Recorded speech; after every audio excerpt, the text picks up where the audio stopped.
Yeah, because right now, what like the full episode that's on there Okay. is 20 seconds of us being live. Like the first hour and a half is gone. Oh, we just learned that. Indeed.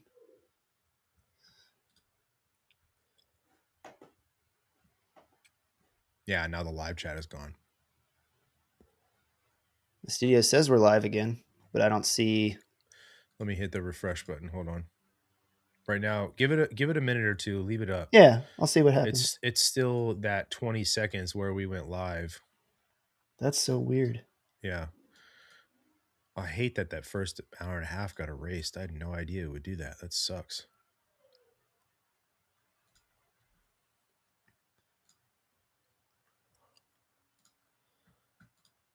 Yeah, if I would have just left it alone, It's we would okay. have just been back live again. I'm learning this as I go. This has never happened. Yeah. All right. Oh, something else just popped up in my chat.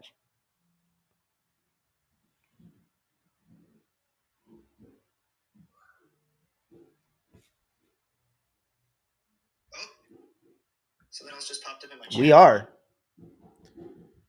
We are live again. Hold on. Can you guys see us? Hold on. Did I fix the API issue? What the hell is going on, guys?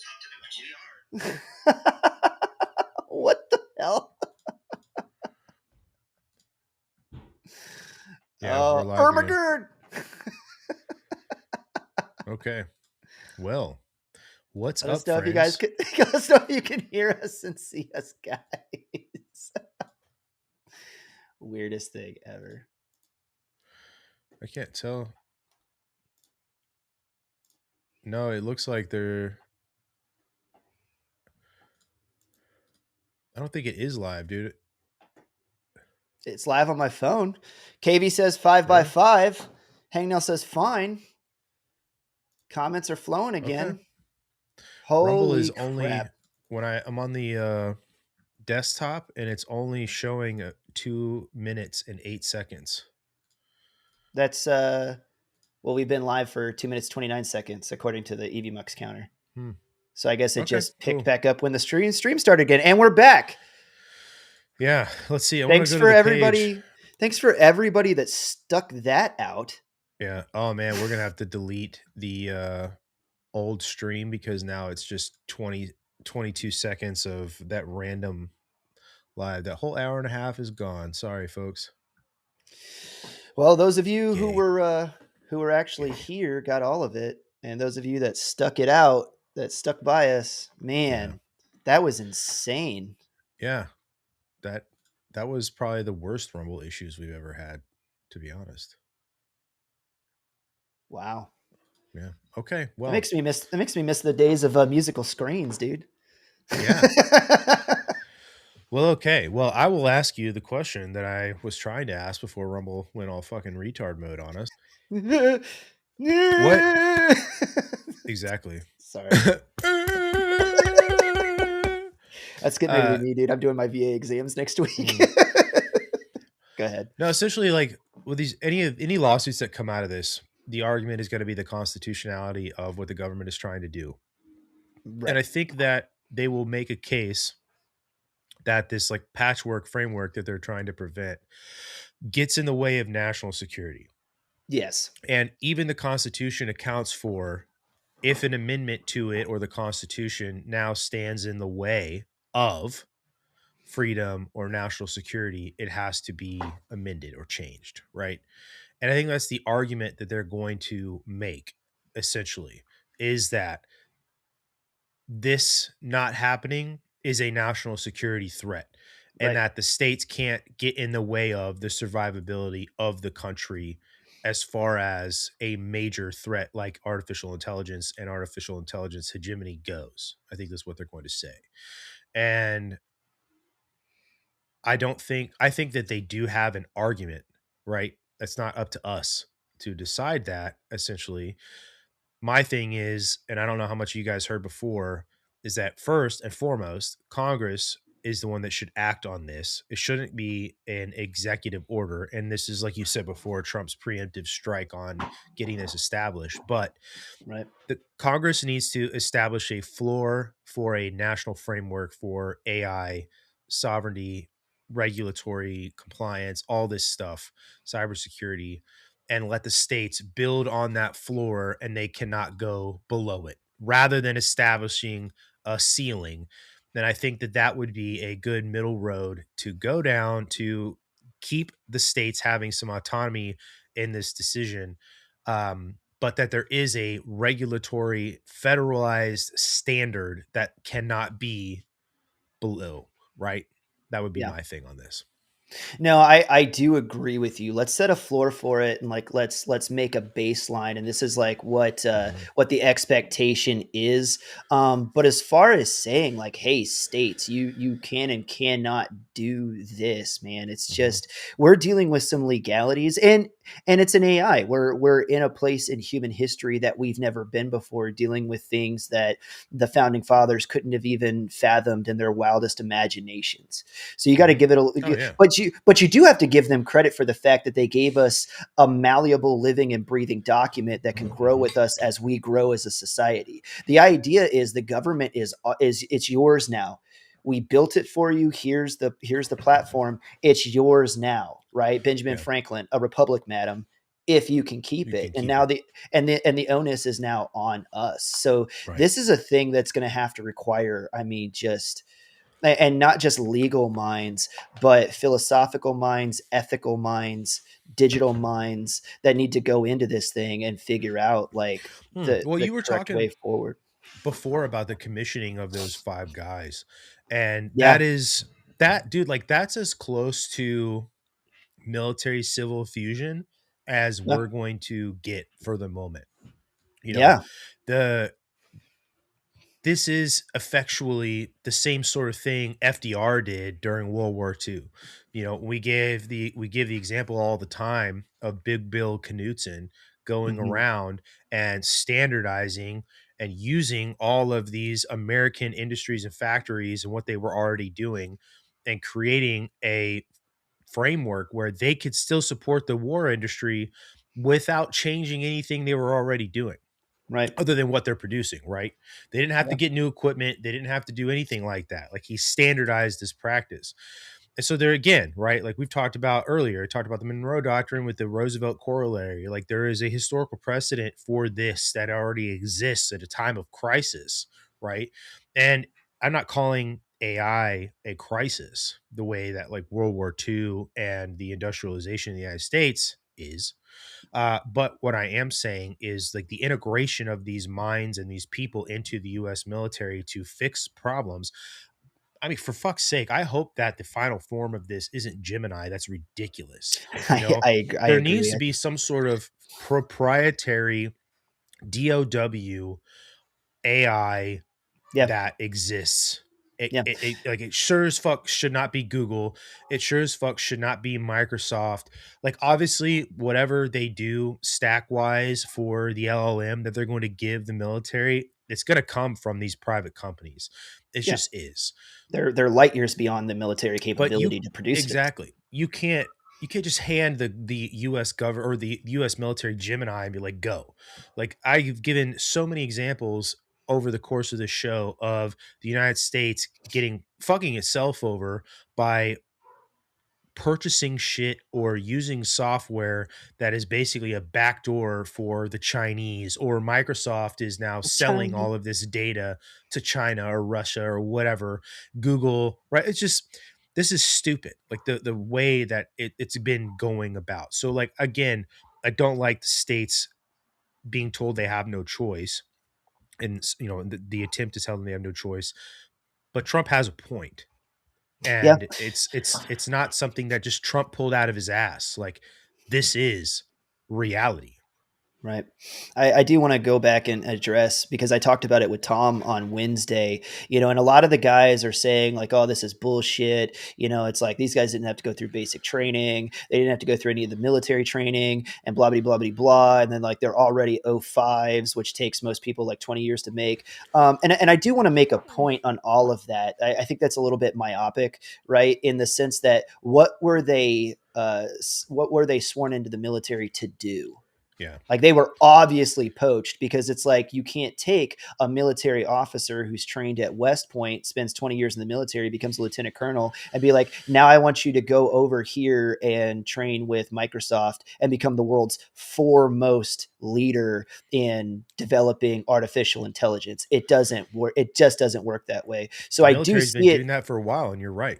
Right. And then you get soldiers trying to create another product, where it's like, I Mhm. don't need soldiers trying to create a shitty AI. I want the world's Mhm. foremost leaders in AI, and I want to poach their intelligence from them and bring it over to the military. So in that sense, I agree with the move. I think it's highly innovative. I think it's very good. I do think it harkens back to Knutson and harnessing American innovation in a very good Wherever it way. is. And so it's like I would rather have those AI capabilities within the military, even though it's like, sure, yeah, pay that guy now. Like, first of all, he's a tech CEO, so the fact that he's going to get paid by the military as a reserve As an officer, O5. as an Yeah. O5 for 1 month one weekend a month, I'm like, dude, I would pay that. Like, That is sure, I don't pennies in a care. bucket, bro. Yeah. Pennies in a bucket, dude. That's Yeah.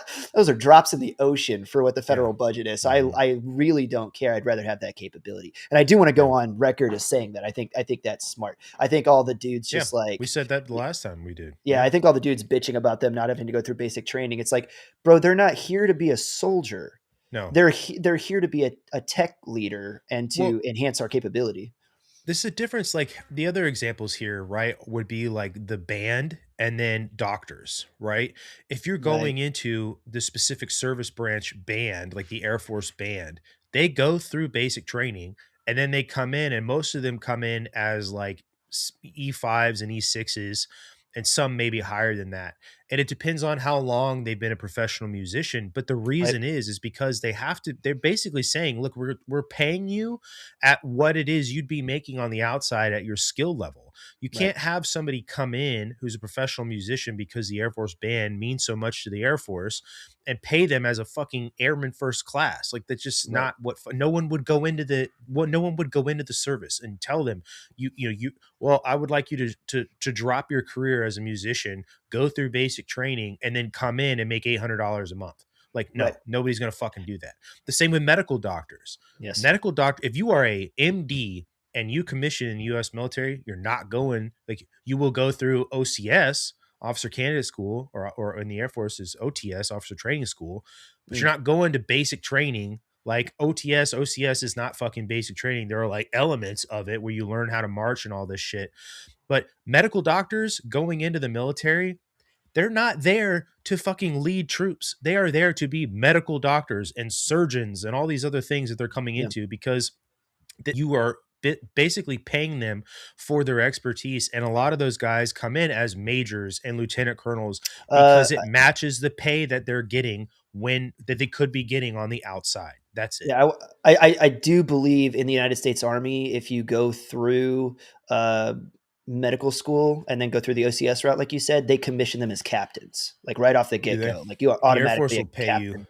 Oh, the Air Force will put you in higher than that. Oh, When I well, was in there you go. Kenya, there was a guy who, well, the only person on camp besides like the 18 deltas that were there, that had any sort of medical training was the actual Air Force major who was the camp doctor, who Mm, had no other assignment other than being at yeah. what I don't remember what his home station was, but then coming there and being there assigned to us expeditionarily in Kenya.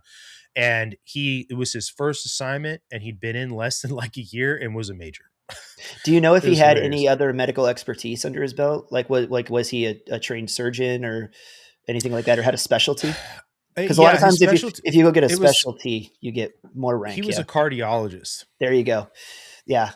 So I mean, Ratchet could talk about this, and she always hymns me up when I talk about the medical profession and like what the training levels are. But in order to be like a trained cardiologist, at least in the doctor route, you have to go to medical school, which is a 4-year degree. And then once you get out of that, you'll spend another 1 to 2 years. So first of all, you have to do your residency, you have to do all that, and then you become practicing, and then they go back and they spend another 1 to 2 years specializing in something, and then come back out of school again. And so now you're like, I'm not just an MD.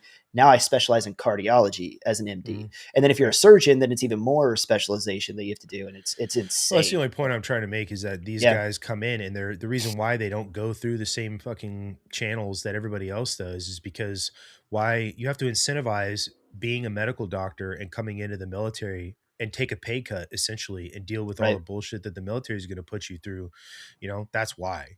Anyway, that's a total fucking tangent, almost irrelevant to the conversation. But yeah, I don't care. I think that decision to make those guys light colonels was a good decision. It's the right decision. I believe so. Yeah, for sure. Well, Ratchet says intern, residency, specializing. Thank you, Ratchet. Always helps me. Always helps. There you go. Cool, man. Well, that is, I think, the end of the kick around, bro. And we should palate cleanse. After two... Complete with getting nuked. Yeah. What the fuck, Rumble? I love it, dude. I absolutely love it. So right before we palate cleanse, I am going to sell you guys some shit, because Rumble has been good to us, and we want to be good back to Rumble. So let me see here. Make sure that I do this right. Yes. Please don't shit the bed again. Please, like pretty please with a cherry on top. Let's see. Are you going to work?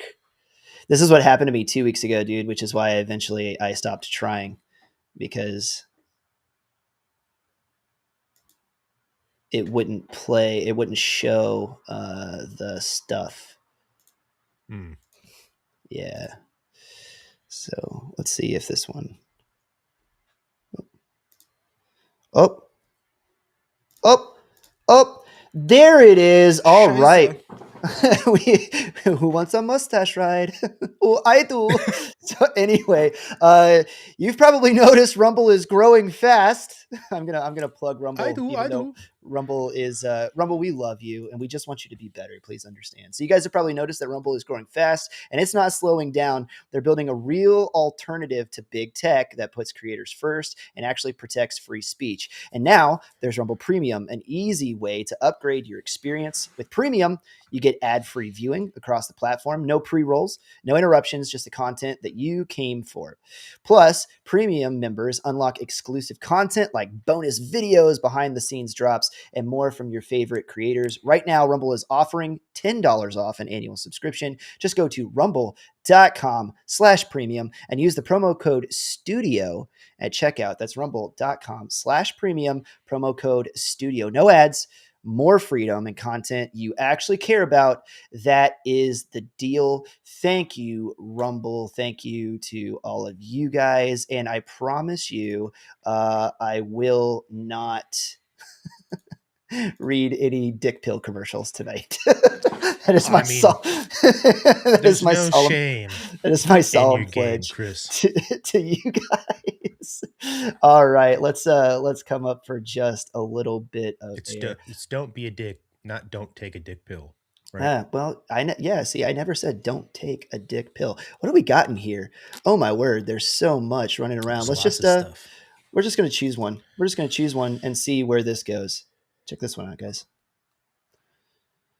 Oh, top 5 DUBVT breaks character.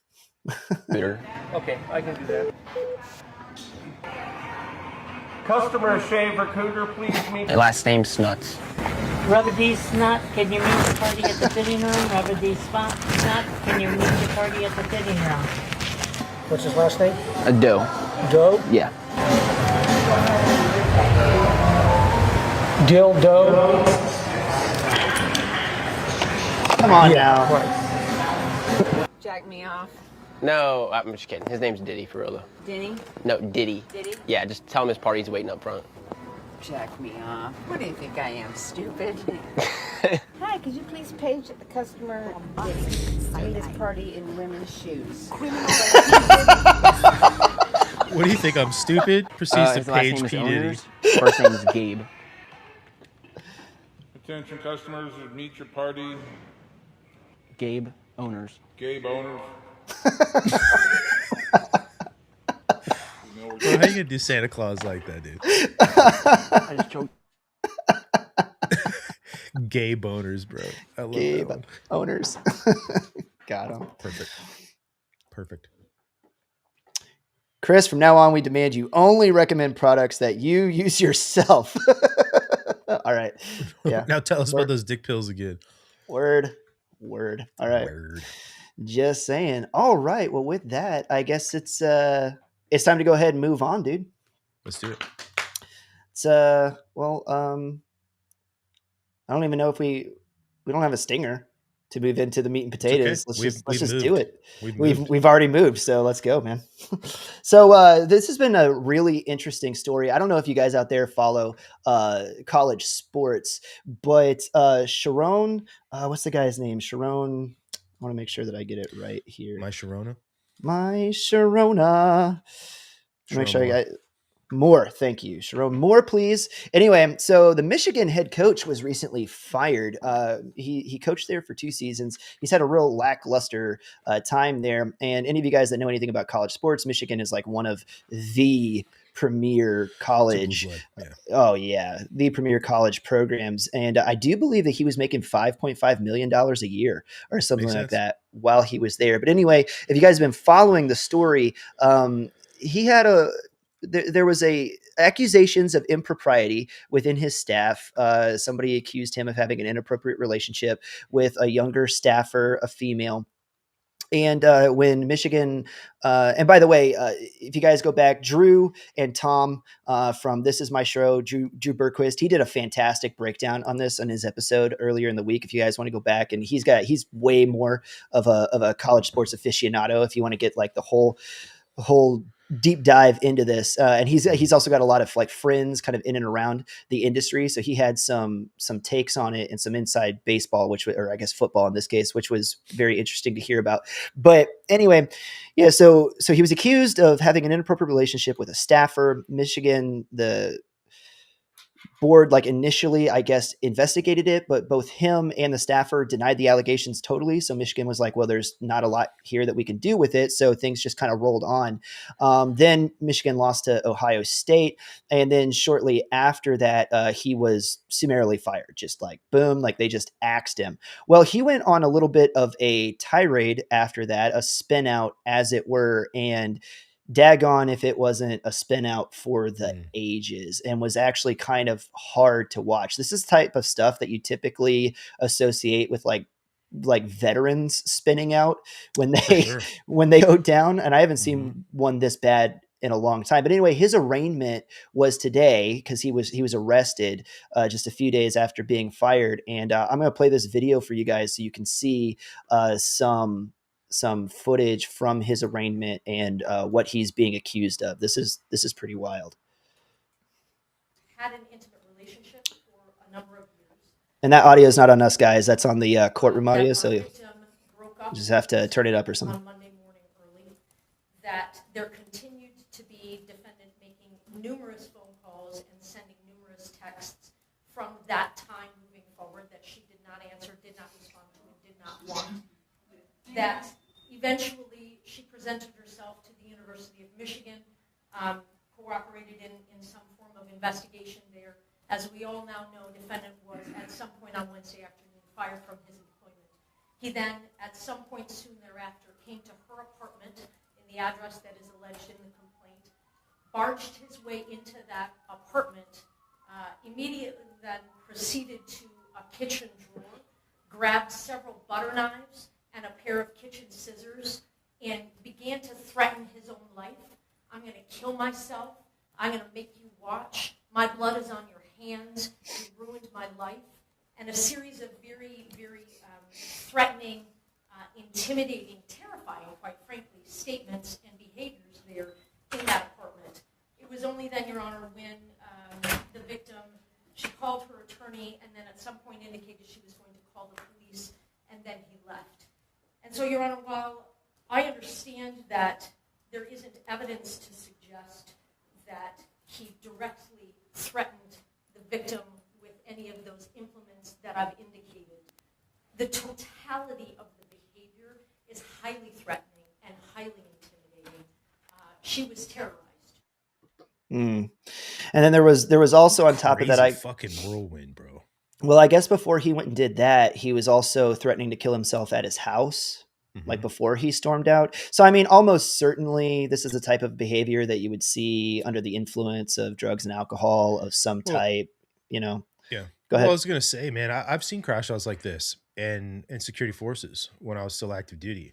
And I've responded to quite a bit of things like this, specifically threats to kill themselves or harm a spouse or kids. And I can tell you one, like specifically, I'll give you a couple examples, you know, and these are just going to base housing, but there was a US Army guy, I think he was like a staff sergeant, but he was, I want to say he was like of Nigerian origin, and he was, I don't know if he'd already gained his citizenship or whatever, but he was having a hard time at work and had been in trouble a couple different times for certain things. And I think that he may have been under investigation for something, if memory serves right. But the neighbor actually in stairwell housing is who called it in, because it's just apartment buildings and you can hear fucking everything going on, Right. especially in the stairwells, because the doors just meet and all that noise just echoes up and down the stairwell in those old, really, really old concrete buildings. And when we went in, the neighbor actually had a key that the spouse had given her, and the neighbor had opened the door because he basically taken it as permission before to go in and to see what was going on. And basically what had happened was this guy had his family in the master bedroom, and he had a really, really big butcher knife, and he had them standing. So he was in one corner and they were in the other corner. It was a wife and two small kids. And so, of course, you know, we enter the room tactically. We get ourselves in positions to where, you know, we're able to put ourselves in between him and the kids. Obviously, you know, we're drawn out on this guy because now we're in a closed in space with him. Reactionary gap is now very, very small. Yeah. It's just in a bedroom with shit in the bedroom, right? And then we're able to get the kids and the wife out of the room. And when that happened, he moved himself to the corner even further away from us. And then it wound up in this back and forth with him essentially for about 30 minutes to get him to put the knife down and come to us. And obviously with the risk the whole time, this is very high risk because he could charge at us, and, you know, that instantly would turn into an officer involved shooting, when unfortunately ended up taking somebody's life. And then I had another one where a guy cornered his wife in the kitchen. These are like really small kitchens, again, in stairwell housing. There's only one way in and one way out. And he took a whole 30 rack of Bud Lights and was chucking them fucking Randy Johnson style at her. And she had no way to get out of the fucking way. And her face is just fucked up because he had hit her a couple times in the head with it. She'd gone to the ground, and he just sat there and finished throwing this whole 30 rack, just pelting her with these things. And he actually met us at the door. Again, this was a neighbor that called it in. He opened the door and she's in the fucking kitchen. She's bloodied up and fucking and he's just sitting on the couch and has, you know, talking to us about fucking insane shit about when he was a specialist and all this stuff. And you know, so these crap, like you're saying, man, like the violence perpetrated on people, both of these things, right? This standoff with this Nigerian guy was, I'm gonna kill myself. Up until we were able to put ourselves between him and his family, it was, I'm going to kill my family. And you're listening to like the kids yell and scream, and, you know, she's yelling at him and all this other stuff. And, you know, so it is, when you say before about this is very similar to like a military crash out under stress, post-traumatic stress. The Nigerian guy was a combat veteran. The guy that chucked all those beer cans at his wife was not. But that situation with him, specifically the Nigerian staff sergeant with the knife, could have gone lethal immediately. Could have gone lethal at any point. And, you know, thank God that he had put himself in a position to where his family was just afraid to leave the room. Like they were on opposite corners. He wasn't standing with a knife on anybody or anything like that. And you know, you get to the point where obviously this situation ends and we learn that this guy was afraid he was going to lose his career, which is an insane thing. You know, we not to tangent too hard on this, but like military members take their career so fucking seriously. Like the thought of losing your career is is like a suicidal ideation thing for a Trust lot of me. people in the military. It really is. And that's what was going on with this guy. He had a mental break. So like to listen to Sharon Moore's crash out like this, it sounds 100% like something like that. Like the guy just snapped. And it was probably, and if you look back at the history of this, right, like took over after Harbaugh left, that whole fucking situation with the cheating scandal that they let Harbaugh get away with. Fuck him and fuck that Michigan team. I don't recognize you as a national champion for that year. Sorry. But and then he took over and became that coach, you know, for the school and all the stress he was under, you know. So it sounds like occupational stress with personal stress coupled into this. And then fucking, I can imagine being a college football coach at a school like Michigan, you know, and then the expectations you're met with every single year to coach at a high level. It's just, he snapped. This is a wild turn of events to be that coach. And then a week later you're sitting cuffed in fucking jail clothes on camera. And you know, Donna said like he shouldn't have had the affair. Not say like I'm not going to bat for the guy. Like not even a little bit. Like you're 100% correct. A little bit more information that came out as Drew was talking about it was, I guess, the junior staffer allegedly he might have had her forced her to have an abortion to stay on his staff and keep that situation under wraps. And then you layer on top of it, like you were saying, the fact that he's coaching at Michigan, he's doing a lackluster job. They lose to Ohio State for the first time in a long time, which that rivalry is huge. Yeah, it's you know, if you know football rivalry. If you know anything about it. And so it's like, yeah, man, I think the stress was all there. And then triggering event, you're fired. And it's like, boom. And then just total spin out, dude. Yep. Total spin out. That was the straw that broke the camel's back. So I was just going to say, like, your whole point about like the one incident that caused that guy that tried to stab me, the thing that caused him to snap was getting a parking ticket that day by an MP. And that MP had given him so many parking tickets that parking ticket then wound up being the one where they took away his driving privileges, and that guy booted his car. And he came back from lunch. He'd walked from his office to the shopette and back, and came back to his car with another ticket and it being booted. And that's it. He left. He got a bus, went home, got drunk, and then wound up in that situation where I almost got fucking stabbed to death responding to his house. But that's it.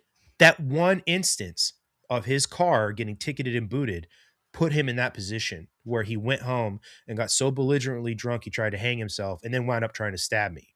Yeah. Crazy. This guy almost certainly was drunk and or high or something, because it's like that almost always has something to do with these situations, you know, every time. But anyway, you sent me this video follow on to go with it, and I think this will tie into a lot of what we've been talking about recently. And dude, I know. And sort of. Do you want to kind of put a capstone on what we're doing with the new meat and potatoes and kind of the direction that we're going with all this? Yeah, like I think this is kind of something I was saying at the beginning of the show, essentially how we're getting away from where we were doing the kick around and then going into the headlines, even though we've been talking about the headlines. It felt redundant. Chris and I kind of realized it was a part of the show that wasn't functioning the way that we had intended it to. And so we're going to keep doing the kick around. We'll talk about the news. I know you guys like hearing that and all that, but sort of the back half of the show, which isn't an official name, we've been calling the meat and potatoes, is going to be something where we take a topic or maybe an overarching theme and have a conversation about it, show videos, maybe an article or two, right? Where we have this. So tonight is like social norms, right? And how much those social norms are changing. We talked about maybe next Friday talking about the screw tape letters in this segment. You know, and we're going to give you guys something different where it's not just the news every time. You know, it's in the move to the headlines bit. It's just a kind of a continuation of the kick around with a palate cleanser in the middle. And so this is going to be a segment where it's not always going to be the same. It's not always going to be news. It's not always going to be whatever. Maybe we will talk about college football, or we'll do the screw tape letters or something else, right? And it'll have a theme, and that's what this is tonight.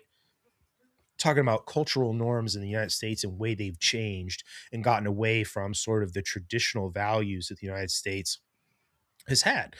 So yeah, we're going to talk about that's sort of the theme tonight. And you guys will see, and that'll come up in the discussion we have. So are we still doing no knock breakdown? 110%. Yes.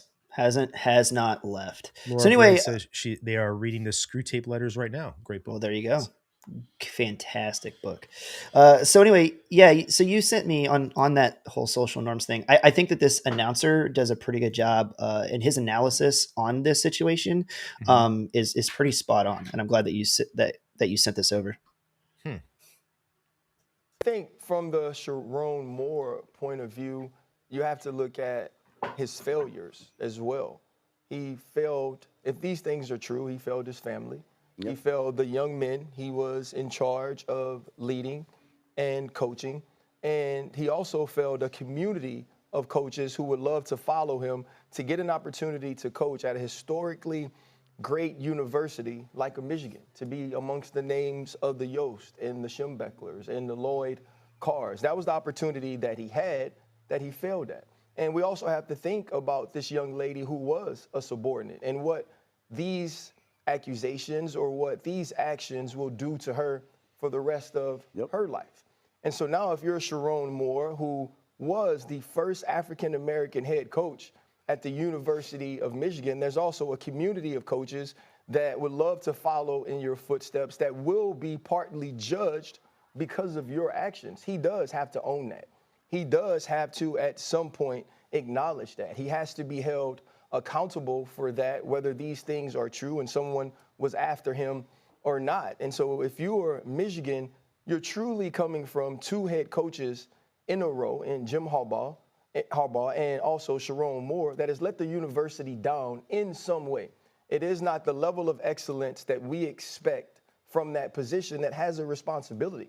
You know, in Romans 3:23, right, it says, all have fallen short because of sin and fallen short of the glory of God. So Sharon Moore will be and will have an opportunity to be given grace by his family, by Christ, but he won't get a Bobby Petrino rebound, right? He will be treated like Mel Tucker. He will be treated like Michael Haywood, who in 2010 was supposed to be the next head coach of the University of Pittsburgh. So I just don't think we could skip over how serious this situation is for Sharon Moore and the decision-making, this situation he put himself in. And so going forward, you can't just bring in a coach that's great at X's and O's. You need to bring in a leader of men. You need to bring in a man that these young men can look at and model certain aspects of their life afterwards. And I don't know who that is. Is it a Jed Fish from the University of Washington who turned Arizona around? I know I heard the name Brian Kelly being floated. He absolutely should not be the next head coach of Michigan. From everything you see of Kellen DeBoer, even if he's not winning the amount of games you want him to win at Alabama, So the rest of that analysis is about who should be the next head coach. But yeah. So I took two things away from this. I mean, like, I agree with him on principle that the person who comes in needs to be somebody who's principled and can be an example for young men. This is a quality you would look for in any college football coach, 100%, because you have to be somebody who can unite a group of young men who a significant portion of are going to go be professional athletes. And now the added complexity of the transfer portal and then NIL money.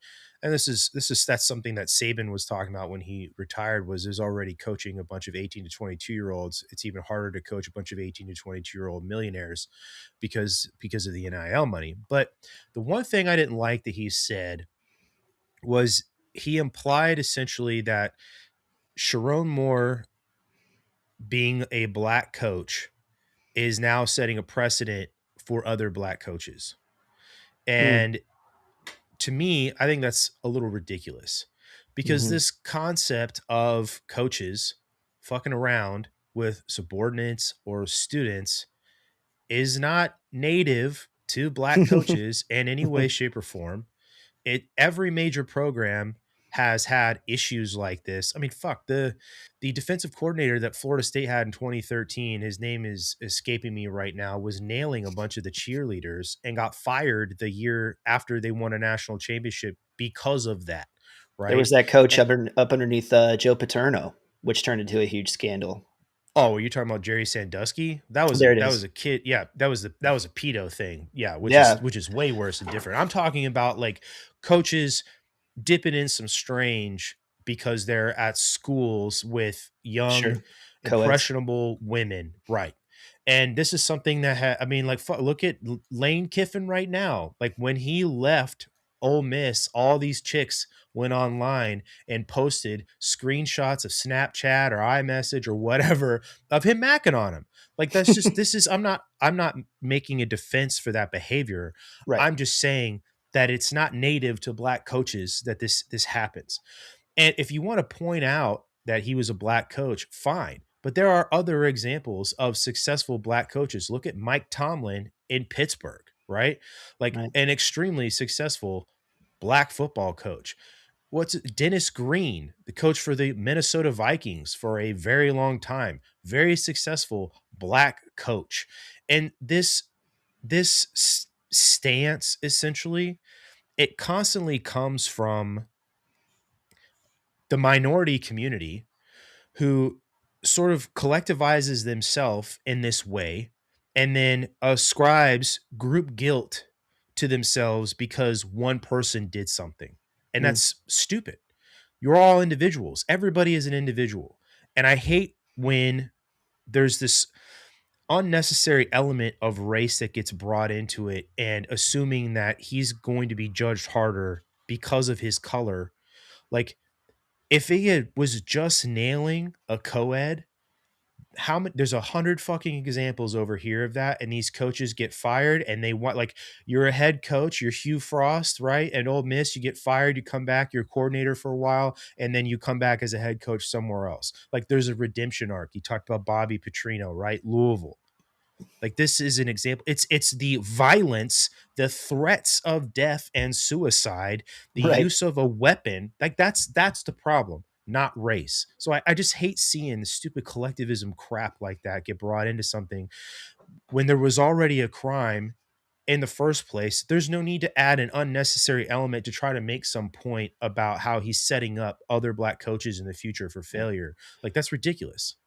I still feel like that's a hangover from the era that we've come through, where it's like they have to put the racial talking points in there at some point. But before he got to that point, I do like some of the things that he said. And in keeping with the theme of this conversation about the shifting norms, he talked about leadership, and he talked about, even though he didn't explicitly say it, like the idea of duty, right? And he was like, he's going to have to own this. He wasn't a good husband. He wasn't a good leader to the boys. He wasn't a good leader to his coaching staff, who he predatorialized, and he wasn't a good, he didn't represent Michigan, the school, very well. And it used to be in the United States, this idea of leadership and duty, especially for men, was very important. There are things that you don't do. And now, I guess, to complete that thought, is like the way that things have shifted is leadership and duty are set aside for the individual. Whatever I want and whatever makes me happy is more important than my duty, because of the position that I fill. And there are things that you don't do when you're a husband because you have a duty that you swore to your wife. And there are things that you don't do as a father because you have a duty and a responsibility to your children. And then the higher up that you get in positions like this, where he was the head coach, you have a duty to be a leader to those young men. You accepted that responsibility. You have a duty to be an ambassador for the school and for Michigan. You have a duty to be a leader and show good leadership to your coaching staff. And then you have a duty to do everything that you can to the best of your ability to win football games. And even though that seems like a shallow thing on top, I don't know, if he wasn't spending so much time with his nose to the ground hunting poontang, could he have won some more football games? I don't know. I'm not saying that, but it shows distraction. It shows how the window has shifted to where it's like men kind of used to intrinsically understand this, even if it wasn't directly communicated to you like that. We used to just have like an innate sense of duty. This is who I am now. Like I said, as a father, these are my duties to my wife. These are my duties to my kids. As a husband, these are my duties to my wife. As a member of my church, these are my duties to my church family, and then so on and so forth. But I think that we've largely lost that, and I think this story is a microcosm and shows that, like, what, like his desires to get some snatch on the side got in the way, and he threw his duty out the window because it was just less important to him than banging the staff member. That was my takeaway from it. I agree with you. And when you look back at the history of the United States, especially with a sport like football, right? Some of the great people who you look at as mentors and leaders have traditionally been coaches, right? Yeah, Think of Vince Lombardi. Think of absolutely. Lou Holtz. I said that one on purpose for you. I know you did. The Lou Holtzes, the Tony Dungys, right? These Yeah, people that, are leaders of men naturally who can take a group of people and push them in the same direction and get them to buy in. Like coaches are and supposed to be the epitome of this, right? And although those characteristics that you're talking about, a coach is meant to embody those things. You are yeah, a coach, you are a leader, and you are a leader set by example 100%. You cannot get, and this goes for anything, you cannot get anybody to buy into what you're selling if you yourself are not living a living, breathing example of that message. And it's very evident when you have a program like Michigan and you look at some of these issues. The first person, of course, they look at is the coach and say, well, why can't this person control the locker room? Why is there dissent? Why are they losing games they shouldn't? Or why are games close when the talent level is this high versus a school whose talent threshold is much lower? And the reason is leadership. And that's why, coaches get looked at that way.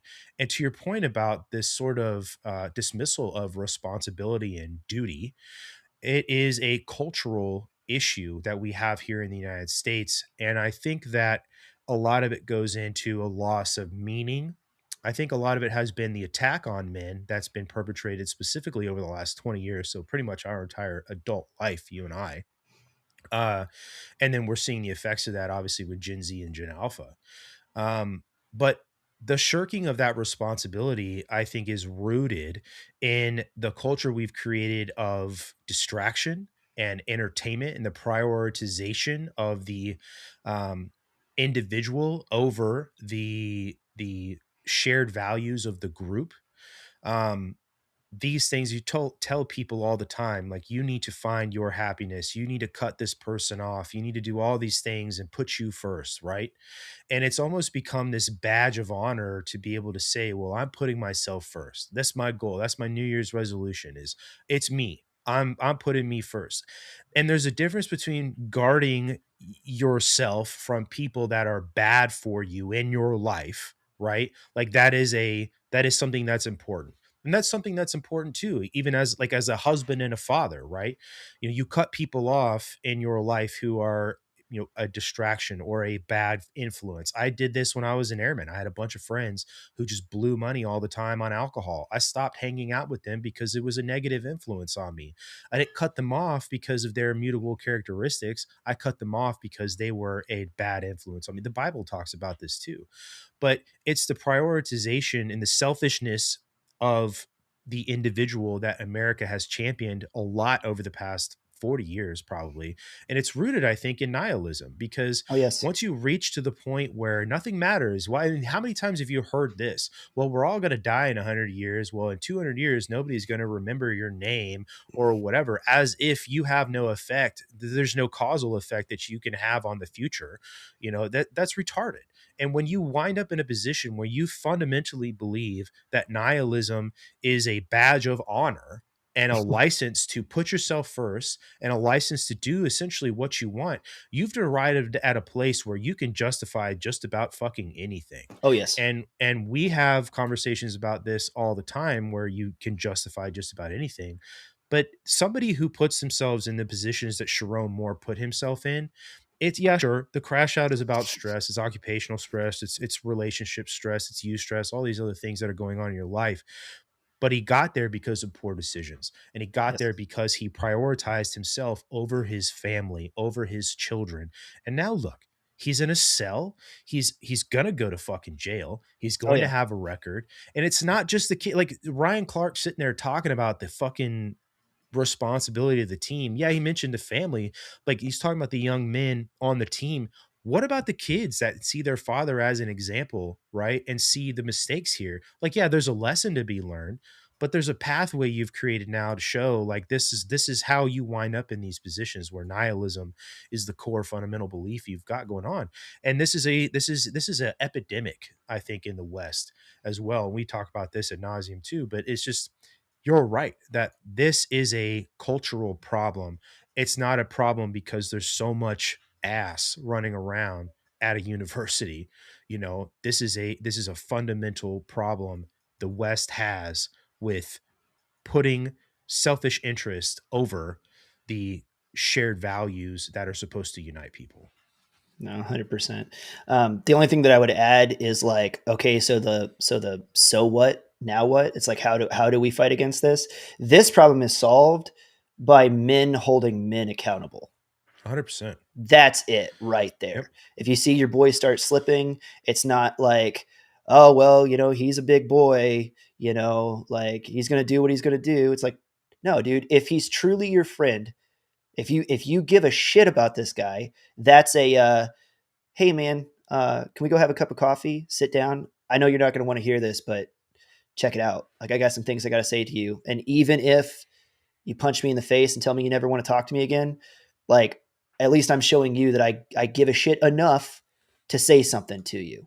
You know what I mean? Because I care about you. Absolutely. And I don't want to see you spin out because I know where that road goes.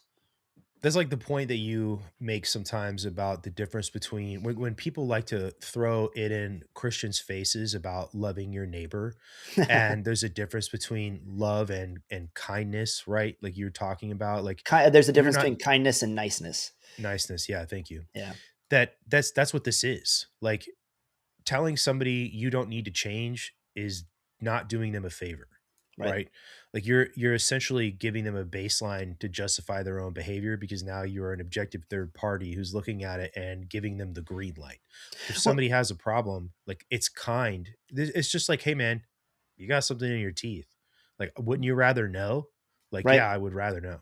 Yeah, no, 100%. And the other thing too is like people, whether they consciously understand that they're doing it or not, they seek the approval of others. It's the idea that you see it in the military all the time. Like, Joe will get away with everything that Joe can get away with 100% of the time. And if he gets an inch, he'll come back and he'll try to take a mile. If you let him show up a minute late one time, it'll be 5 minutes the next time. It'll be an hour the time after that. And he'll stop calling you. The idea is like, when you see that standard start to slip, this is the accountability part of it. People like walk around and they go, oh, well, I did it this time and nobody got on to me. That must mean it's okay. It's acceptable now. And so then they push and they test the fence a little farther. And that must be acceptable now because nobody's called me on it. And the loving thing to do, to your point, is when you see that first testing of the fence, you go, no, that's not acceptable. And to the Sharon Moore example, right? Like, any one of his assistant coaches, even though they know that their job would probably be on the line for calling out the head coach, sure. But again, is it the nice thing to do? Maybe the self-serving thing to do, to just not say anything and keep my job, like whatever. But the kind thing to do, and if you care about your head coach, is just like, hey, can I talk to you? I'm going to close that door. I know what you're doing. That's not okay. It's not okay for this organization. It's not okay and you got to do it, man. And it's hard. I'm not saying it's easy. That's the thing. I am not saying that's an easy thing to do. It is hard, but that's it, man. There's meaning in things that are hard, and there's lessons on the other side of them. Anything worth doing is hard to do. Yeah. And it sounds trite to say, but it's the truth. And the other thing that you were saying is something I used to tell a lot of the young NCOs that I would supervise is, listen, what you allow is what you're condoning. If you let somebody get away with something, like you said, there's going to be a game of brinkmanship that people are going to play with you. I got away with it this time. I got away with it one more time. And I'll tell you this too, man. I have a really good friend in the military, and him and I would butt heads sometimes because we disagreed, and we were both two E6s going at it sometimes. And most of the time we agreed, and we were great on the road together and all these things. But he had a troop that he let get away with getting to work late almost every day. And I tried to make the case to him. He was the nice staff sergeant. No, we were both tech sergeants, both E6s. Or tech sergeant, sorry. Yeah, no, he wasn't. It was just somebody that he essentially let get away with stuff. And I told him, like, look, man, like, I tried to explain to him from this perspective. when you let that person get away with stuff and they're showing up to arm up 45 minutes later than everybody else, they all notice this. And you're not just doing him a disservice, you're doing everybody there a disservice, because you're telling everybody there by your inaction that there is a double standard that I have now condoned. Right. I was like, so you may not want to punish this person, but you're essentially telling everybody else you matter less to me, and this person can get away with everything and it's totally fine. And him and I had this huge disagreement about it. And I was like, okay.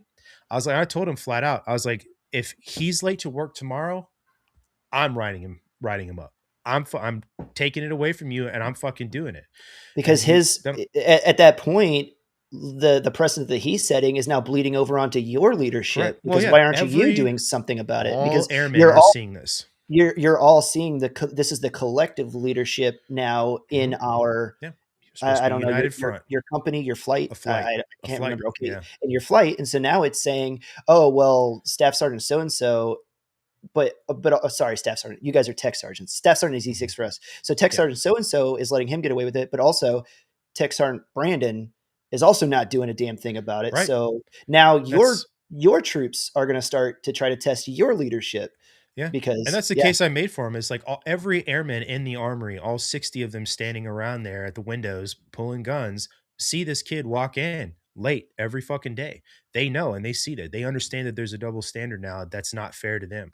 And I told him, I'm like, look, man, you abdicated your responsibility in this situation here by not taking action. I'm going to dead ass, dude. The next day he was fucking late. All right, I didn't say shit to the other NCO and the group here. I just went right after guard mount, went right to the computer, boop, pulled the letter reprimand up, typed it up. I fucking went upstairs. I pulled him upstairs. I was like, hey man, meet me upstairs real quick. Pulled him into an office and I was like, there it is. Made him present himself and everything. And I was like, I'm issuing your troop paperwork in front of you. And he was pissed, but because I had put him in that situation where that kid was already present to receive that paperwork, he let it roll and he got paperwork. And that's just, what I did, because it was in the best interest of the flight for somebody to hold him responsible and figure out what the fuck is going on in this situation. And when you abdicate your responsibility like that as a leader, right, you are now condoning all of this insubordinate behavior. And you also look like you're playing the game of favorites, which is the other half of this too. Right. But anyway, it's one of these things, man. Like somebody has to fill that gap and take the reins on it. And that was just a situation, an example that I can provide anecdotally, but yeah. Yeah, for sure. That's all I got on the duty part of this. You ready to move on to the Gavin Walls video? Let's do it, man. So I don't know if you guys saw this, but Gavin Newsom, who is totally running for president as soon as he's done buying up all of the hair gel at your local Walmart, he had Tim Walz, the retard from Minnesota, on a podcast. And so they sat down to talk about masculinity, I guess, or at least it came up during this conversation. So here's a clip from that for you guys. I think this notion of toxicity and masculinity. What is he doing with his hair? Needs to be separated. I know, in his shoulders. And I think it's been conflated. And I think we're going to have to work on that a little bit. And I think there is a crisis. I think some of us scare them. I think I scare them a little bit. That's why they spend so much time on this. No, I'm serious, because I can fix a truck. They know I'm not bullshitting on this. Yeah. I'm not putting this in people's grill. I don't know if my identity is not hunting. My identity is not football coaching. My identity is not, a beard and a truck. Horse cum guzzling. That is right. Can I make a statement real quick before you go off? I think that laugh that Gavin Newsom gave him wasn't "I'm laughing with you." Even Gavin Newsom didn't take him seriously when he said that and started laughing at him after he got done explaining masculinity and whatever this was. Tim Walz goes, "Yeah." He goes, "Yeah, it's because I scare him." And even Gavin Newsom was like, "Okay." Right. Anyway. No, I mean, I agree. Tim Waltz is what happens when you try to train a robot on what a man should be, and it gives you like its best impression. Like that's Tim. Mm. He's like, what are some male tropes? Let me emulate those things. It's that video Right. that came out last year of the Democrats were trying to make him look manly to appeal. And it was so obvious they were trying to appeal to the male voter. But when he was out there at that hunt and he couldn't even load his fucking Load his shotgun, shotgun. Yeah. bro, like, okay, man, like the charade has been over for a while.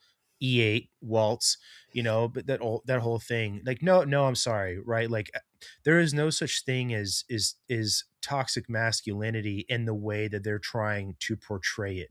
Toxic masculinity is the feminization of men, and men not taking up the mantle of what a man is supposed to do and abdicating responsibility and not putting their family first. That's toxic masculinity. And beating women, you know, whatever, you know, all these examples, like, yeah, those are toxic masculine things.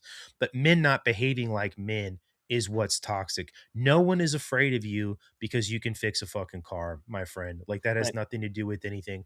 Gavin Newsom, his fucking wife now used to be his buddy campaign manager's wife, who he was nailing, and they both had an affair, and now they're married, right? Gavin Newsom is no man. Gavin Newsom is a scammer and a fucking con artist. The dude is a He's as greasy smooth used as a car Ken salesman. doll down there, dude. Literally. I think I made a meme about that one time. Yeah. I just cut and pasted Gavin's head on a naked Ken doll. But no, I mean, this concept of toxic masculinity is literally an attempt to erode men down into this watered down, feminized version of men, so that really the root of Western Western values and Western ideology sits with men who take up the mantle and lead families and take care of their communities and take care of society. They're the ones who go to war. They're the ones who do difficult things. How else do you destroy that culture? You destroy the people who perpetuate its posterity. That's what you do. And that is 100% an attempt at eroding Western culture. I think it has roots in postmodernism as well. And that's, to me, what the whole goal of that movement really over the last 20 years has been, is to destroy Western society by destroying what it means to be a man and replacing it with some feminized version of what a man is, and smashing the patriarchy. That's really it at its core, has been to destroy Western civilization. I'm going to sound like a one-note song tonight and kind of go back to the duty thing. But in this instance, because they're trying to talk about masculinity, one of the duties of being a masculine man is to provide and preside over those that you love, right? And so it's like, I think that where Tim Walz gets it twisted, because he's not a masculine man, he's not a leader. He gave up on his boys and literally pulled his papers and employment order. Yep, and left. Here's the idea, and I'm going to say this, and like, it's not that I'm trying to be profound, but just follow me on this. It's not, I'm a man, so I hunt, or I'm a man, so I fix cars. I'm a man, so I, play football. It's I hunt because I'm a man. I fix my car or my wife's car because I'm a man. Right? I do these things because they're my responsibility to do, because I'm providing for those that I love. You know, like if you were to ask, it's like the ancient man when they were out, hunter gatherers, and if you were to ask them, it's like, do you enjoy going out and running buffalo off of a cliff every day? They would probably tell you, well, I mean, they didn't know any other life, but if they had the ability to just sit around the campfire and smoke and drink and just lay back, like, well, that's way more desirable than out here, like working hard, putting seed in the ground or like whatever it is. But I do these things because I'm providing for the people that rely on me. And so it's like, I hunt because I'm a man. That's my responsibility to provide, because my wife is incapable of doing that job. Right. In the same way that I'm incapable of producing a baby. You can never be a mother the that way a baby, woman could. I can never be a mother, and so it's like the woman's side of it is, I care for my children because I'm the woman, because I'm a mom. Right. And so it's like, again, going back to like social norms, we've gone so far. I hope that didn't buzz for you guys. Sorry, I hit my mic again. Like, because the social norms have shifted so far, we've come to a place where now we have unmasculine men that are trying to wear the veneer of leadership, and they go, oh, because I want to appeal to males, like, what are things that males like? Okay, I'm a man, so I'm going to show them me going hunting. Tim Walz does not hunt. Like, that's not a thing that he does. Tim Walz Clearly. does not provide for his family. You could argue like, oh, well, does his job like put a roof over their head and food on their table? Sure. Yeah. Like he's got himself into a position where he makes money. Is he providing for them emotionally? Look at his kids. Tell me, is he providing for them? Is he providing for them spiritually? There's a lot more in being a father and providing for people. When you're a leader and it's your duty to do so, you have to provide for them holistically. We've all heard stories about deadbeat dads. You know what I mean? Or absent fathers. It's like, well, maybe their job provided for you to have food and clothes, but did they ever teach you anything? Did they ever like emotionally rear you? Like all those things. I think that point that you just made too ties a lot into modern feminism and Sure. just like telling women that they don't need a man and that they should just go do essentially what a traditional male role is. And you watch the destruction of the nuclear family happen. But there's been studies done on single parent households and single parent households when that parent is a mother and when that parent is a father. And the success rate of the children that come out of that single parent household and the success rate of children coming out of a single father household versus a single mother household are much higher than those coming out of a single mother household, because a father is the disciplinarian and the father is there to show you how to be successful in the world, right? The mother is there to take care of you, provide for you emotionally, nurture, all these things. A man is going to face you with reality. That's why it is so important that fathers are involved, not only in the disciplining of a child, but the expectation of what that child will meet in the future as an adult. Like I say this all the time. I'm not raising kids. I'm raising adults. I'm raising kids to be adults. You can let your child be a child and also give them the expectation of what the world will expect of them, especially young boys. But when you look at that single father households, they have more discipline, and the success rate for kids coming out of that, it's crazy. It's almost as high as kids coming out of dual parent households. It is so much lower than a single mother household. And it's because of mom. I'm not talking shit on mothers. It's just not in a mom's nature to be the disciplinarian and the reality check for kids the way that a father is. Because what is expected of men? To be functional.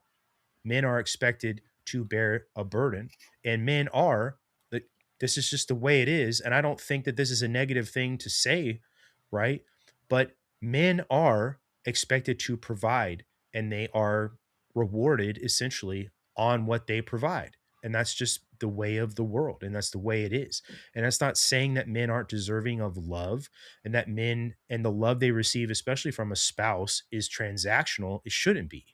But that's exactly what the responsibility of a man is to be that function in the house that keeps it going from the outside perspective, from the disciplinary perspective, from the reality check of the world, especially for young boys, the example for a daughter on what they should look for in a man. Like, these are all of these things. That's the real patriarchy here. It's not this stupid modern feminized version that's been sold for the past 20 years. It's just the way it is, man. Like, I think that's that study and the statistic about kids coming out of single father households being almost as high as kids coming out of dual parent households versus coming out of single mother households is wild. Like that right there is an extremely telling study and set of data, you know. Dude, I think if you were to like kind of put it on a pie chart or one of those circle charts, I think that mom's jobs. Fuck? I know. I was like reading, like I don't know where he's going with that. It's Step Brothers. Oh, gotcha. Single mom versus single dad households. No. I think when obviously infancy to like 3, maybe 4, I think it's like mom is like 80, maybe 90, dad's like 20 to 10. And then there comes a point where it's like 5, 6, 7, where it starts like the graph starts rotating, where mom kind of starts decreasing and dad starts increasing. And then there's maybe a point in there between like 6, 7 ish where it's like 50-50. And then all of a sudden you start hitting 8.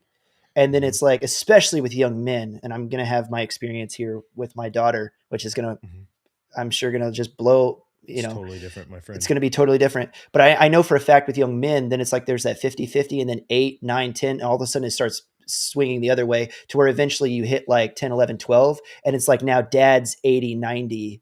And like mom is back to like the 2010 of being like the parent that I get like my rearing from, if that makes sense, because from that point of being 12 to like getting out of the house, especially for young men, that's when dad steps in and goes, now this is how, like, you were a child, now this is how you be a man to go out and accomplish like your own way in life, even rough play with kids is typically the man in the relationship. It builds so many good things for kids in general.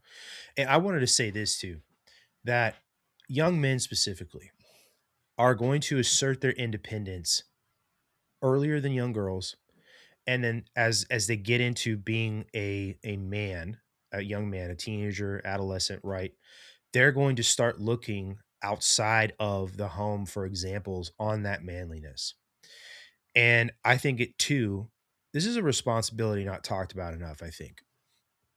As a father, the friends that you keep around your household, the men specifically, okay, need to be men of character. And that if you have the fortunate situation of having close male friends as a father, and you've vetted those guys and you know that they share much of the same values and principles that you do, that it's very important that they're involved, because as your young son gets older, they're going to assert their independence by looking at other men for examples. That's just what's going to happen. And if you have a strong core group of men in your life, whether it's a brother or a friend or a father or an uncle, who can be another positive example, and this is important, a third party example of another man who is principled, who is good, who is dutiful, who is accountable to himself and his family, then you are setting your son up for success in a way that is, it's not even coming from you. It's coming from the example you provided and the guarantee that you provided that there were other positive examples around him. And I think that that's 100%. something that's not talked about enough. This is that young men specifically look around very often for role models, especially young guys that don't get along with their dads. Like, and that's straight up. And if they don't find it from you, if they don't find it from you and they don't find it from the tribe that you keep around them, they'll find it on the TV or they'll find it on the internet. Right. And as somebody who grew up not getting along with their father, I 100% did get it from TV and other kids and other young men, especially young airmen who, just because of the way I grew up on base, who were not good examples. And I made a lot of very poor decisions in my young life because of that. So I'm just saying, like, the care you have and the preservation of the values that your children will embody is your responsibility. And as a man, that is another way that you need to guarantee their success, is ensuring that there are positive examples all around them once your young son or young daughter starts to assert their own independence and looking at other people as those examples, because that is what human beings do. That's the point I'm trying to make here. No, I think you nailed it. And then the only cherry that I would put on top of that is that's the old, like, it takes a village. That is exactly correct. And you should be keeping a tribe around you. Yeah. Sure. Mark Claire Project says, it's true. I was raised by the streets and my dad was in and out of the picture and mostly a piece of shit. Luckily I had friends and neighbors that fortunately had some good examples. Nice. Exactly, bro. Well, we have another video here. I guess Gruesome Newsome, Nucifer, sat down with Ezra Klein and did an extended podcast and really tried to moderate himself in a lot of ways. There was a section in here where he was like, Democrats have to take responsibility for the border, but then like his whole take responsibility for the border was just like, we're just going to legalize everybody. And they, like, you know what I mean? But he was trying to speak the moderate kind of language. and present himself as like he's going to be hard on the border too. But this was a clip that went viral on X, and I just pull it out of here just to show. That's like, sad, Donna. I'm sorry. This is what his, sorry to hear that, Donna. Like these are the, like, his priorities and what he wants to see. Get into trans sports. That's an issue no one wants to hear about because 80% of the people listening disagree with my position on this. But it comes from my heart, not just my head. It wasn't a political evolution. It was position being that I don't think it's. I want to see trans kids. I have a trans godson. There's no governor that's signed more pro-trans legislation than I have, and no one has been a stronger advocate for the LGBTQ community. Mm-hmm. He wants to see trans kids, bro. He wants to see them. Well, that's an agenda and it's a mind virus, I think, for the most part. And you look at the world and the amount of the LGBT group around the world that exists, the majority of it is in the United States. And I don't think that it's because this just happens to be where they've all congregated. I think that it's become trendy and popularized. And this whole notion about trans kids and sports and all this other shit. First off, we have a t-shirt that says it. Okay. Trans kids don't exist, first and foremost. You make them. And it is literally adults pushing this crap on kids. Like, look, I'll say this too. I think there's a difference here that I've had gay friends before my whole life. I knew gay people in the military. There's a lot of gay people in the military. And I remember one time I was really, really good friends with a lesbian who was a canine handler. And I remember one time I brought her food because she was sick as fuck. This is in Montana. It was in the winter, right? She was sick, didn't want to go out to get food. I brought my friend food. We went through tech school together, all this stuff. And I remember sitting there talking to her straight up. It's the first time I'd ever asked this question to somebody who was gay. I was like, when did you realize you were gay? And she said, she's like, I don't know. I remember I was like an adolescent. I remember being attracted to women and realizing that all my friends that were girls weren't. And I was like, okay, she said that she'd felt that way her whole life. I'm sorry. I do not think that trans kids realize that they're trans like that. Mm-hmm. I just don't. I think that that gender dysphoria is a real thing. And I think that some people suffer from that. And that must be really shitty to feel that way, just like any fucking debilitating disease or virus or whatever. But this is a woke mind virus that exists and has been perpetrated on specifically American youth as a way to, again, destroy Western society, American society. This is the antithesis of the Western Enlightenment, Christian-based principles we have here in the United States. All of this is. And to me, to sit there and say you want to see more trans kids, like, all you're saying to me here is you care about a specific agenda that has no basis in reality over over what reality is. And then you're telling supposedly this person who champions, feminism and can recognize what toxic masculinity is totally okay with telling women that they have to allow men and in their sports, because that's really where this is coming from. It's men going into women's sports, not women going into men's sports. There's your biological difference evidence, right? At work. But you're basically just telling women that you got to put up with it. I want to see more trans kids in sports. Like, if this is really such a thing, what's wrong with giving trans kids their own sports? That's just all trans kids. That's it. Like, no one's going to fucking watch it. It's going to be the WNBA of everything. But no, just but dildos flying everywhere. Yeah, sure, man. Like, whatever. At the end of the day, if you're watching trans women play baseball, well, you might as well just go watch the MLB anyway, because it's still dudes playing baseball. I'm just saying, you know what I mean? Like, sounds like you're trying to be gay with extra steps. Yeah, that's all. It's a real league of your own. You know what I mean? If you get the movie reference, if there's no crying in baseball, but no, I mean, that Gavin Newsom is a fucking retard, sticking to typical Democrat talking points. Full stop. And I'll be right back. Yeah, dude, I think it honestly, just me hanging out with you guys now. I think that it goes deeper than that. And I think it represents sticking with this theme of societal norms, cultural norms, and how they've shifted. It kind of used to be an unspoken rule that children were a protected class, and you did anything and everything you could do to, to protect and shelter the children. Right. I'm thinking about some of the stories that come to my head. It's like Balto, these sledsmen going out of their ways, running the dogs hundreds of miles so they could go pick up diphtheria vaccines, and laying their lives on the line to get those vaccines back because the children were dying of diphtheria. Or you think about the Titanic sinking and who got on board the lifeboats. It's the women and children. Sorry, men. Like their lives are more precious. That's the next generation. If we don't have the children, what do we have? Or, to go into the fantasy realm, the Battle of Helm's Deep, take the women and the children and put them into the caves. I need every able-bodied man, no matter how old, is going to stand the keep and,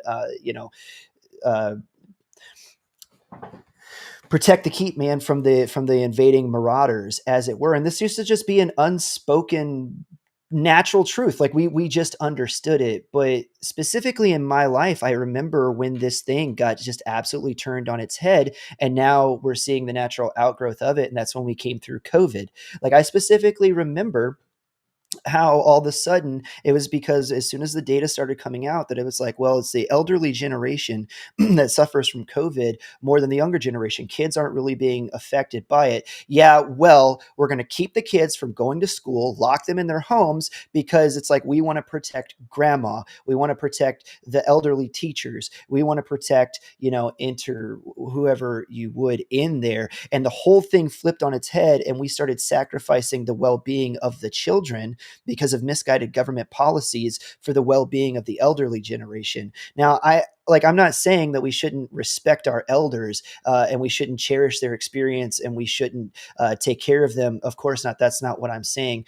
But what I am saying, it reminds me of there's a story out of Japan, where there was a nuclear reactor that was getting ready to go down, and all of the elderly, mostly men, but some women, showed up from the nearby village, and they volunteered to go into the irradiated area to shut down the nuclear reactor.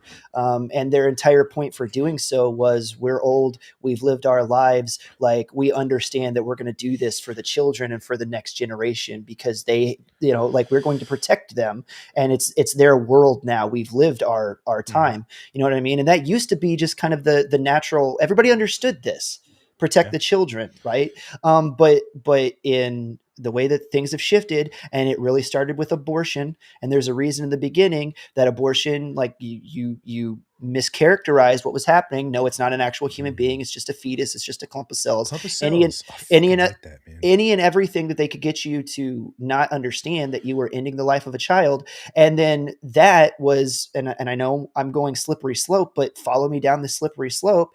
That's when it eventually became, well, it's like, well, if we could do it at 5 weeks, 6 weeks, now why can't we do it at 8 weeks? Now, why can't we do it at 12 weeks? Well, how about all the way up to and including birth? And then we have the governor prior to Youngkin, that piece of shit, going on an actual podcast and talking about infanticide, where they're asking him, it's like, well, if a child is born, but the mother wanted an abortion, like, what are we going to happen? Well, we're going to take the baby. We're going to take, I think he did call it a baby, because this is how far we've come, because we're talking about how the norm is shifting, and the baby will be kept comfortable until the doctor, staff, and the mother can decide what to do with it. Like you're just talking about killing a baby. You're talking about murdering a baby at that point, but it's state sanctioned. And then I already talked about COVID and how we did it during COVID and sacrificed the children's well-being. And so when Gavin Newsom says, I just want to see trans kids, it's an outgrowth of the same thing, where it's like, as a society, we don't cherish our children anymore. We don't have any desire to protect our children anymore or to shelter them. Children are basically, like to your point, Brandon, are becoming the little toy dogs that wealthy valley girls carry around in their little purses because it's an accessory. And so it's like, whatever I want my child to be, that's what it's going to be, so that I can gain some type of social prominence out of it. And so you have these parents. There was that, the kid's name was Jazz. I think it was on TLC or one of these, where there's an entire show based He's around now morbidly obese, by the way. a mom. Yeah, because his life is completely and totally wrecked. He's stuck on exogenous hormones for the entire rest of his life. He requires constant surgeries to keep infection at bay. And then there was an episode that came out where the mom was talking about having to go talk to her, I'm getting so worked up, her fucking 8-year-old son, and saying, like, you have to shove this dilator in that stoma that we created between your legs every night, or it's going to close up. And if you don't do it, I'm going to do it for you. You tell me how, first of all, that doesn't constitute as rape, because the mom's saying, if you don't do this, I'm going to do it to you. And then second of all, it was because the parent condoned it and pushed for it, that now this child is a lifelong medical experiment. And I get so mad about it. And when Gavin Newsom says, I want to see trans kids, that's what he's saying. I want to see this medical and societal cancer continue. And also, of course, to the low-hanging fruit, he's signaling to the entire medical establishment that pushes this and all the people. That's the wink and the nod that it's like, I'm your guy. Like, I get that. But at a deeper level, at a more human level, and at a societal level, that's what he's saying. Like, make no mistake. Well, I sort of want to build on your point here about like not taking care of children, because the goal here for some of these people, and this is like the whole argument about reading books, like trans people reading books at libraries and introducing sexualized literature to kids at a young age and like normalizing this stuff. Well, we're creating a generation of people who feel like this is normal because they've been around it their whole lives. So by the time they're adults, this won't be taboo. Well, no, actually what you're saying is you're sacrificing their childhood and thrusting them immediately into adulthood by forcing them to be faced with adult situations in the hopes that they're not harmed mentally or physically. And by the time they're adults, this will just be normal. So you're sacrificing childhood in the hopes that this perversion is normalized. Like that's ridiculous and gross. If it has to be and normalized, it shouldn't be. Yeah, it's like the fact that you're yes, it's demonic. You're sacrificing childhood, hoping that it results in some sort of better version of an adult who feels like this shit is normal. It's not. Like you are quite literally ruining childhood. Like I shared with you that thing today. Yeah. Fucking Libs of TikTok shared several images from some books found in public libraries in Yolo County, California. Showing kids I live in Yolo County, California, talking about how to shove shit in your ass and all this gay other dudes crap. eating ass. And dude, I was like, holy shit. Like, this is just in a library. Like, that has no place in a fucking library. No. At all. Like, that's porn. That's it. And it's instructive porn, which is even correct. More evil. Yeah, exactly. Like, how is that any different than grooming? It's not. It's just grooming with a book. Like, that's it. What's the word I'm looking for? You just professionalized grooming. That's all you did. You gave it the patina of like a professional facade. Sure. Mark Clarepotter said, "Herd Zen up the ass is popping. Let me know, dog." Anyway, moving right on from there. Do you still want to talk about Wiz? Oh yeah, we're talking about dude. I got that pulled up over here. Give me just a second. I don't know if you want to tee it up while I'm looking, but yeah, no, actually, I learned about this recently, but it's apparently older than the attention it's getting right now, and it's because I guess it got originally banned from Google Play and the Apple Store, but Wiz is essentially Tinder for kids. So it's described as a teen swipe to chat app. And it's designed for teens, right? Kids to meet new people. And it works essentially a lot like a dating interface. So like a Plenty of Fish or a Tinder or whatever, where you swipe through profiles left or right. You're seeing names, ages, location, interests, all that stuff to, establish a relationship, as it were.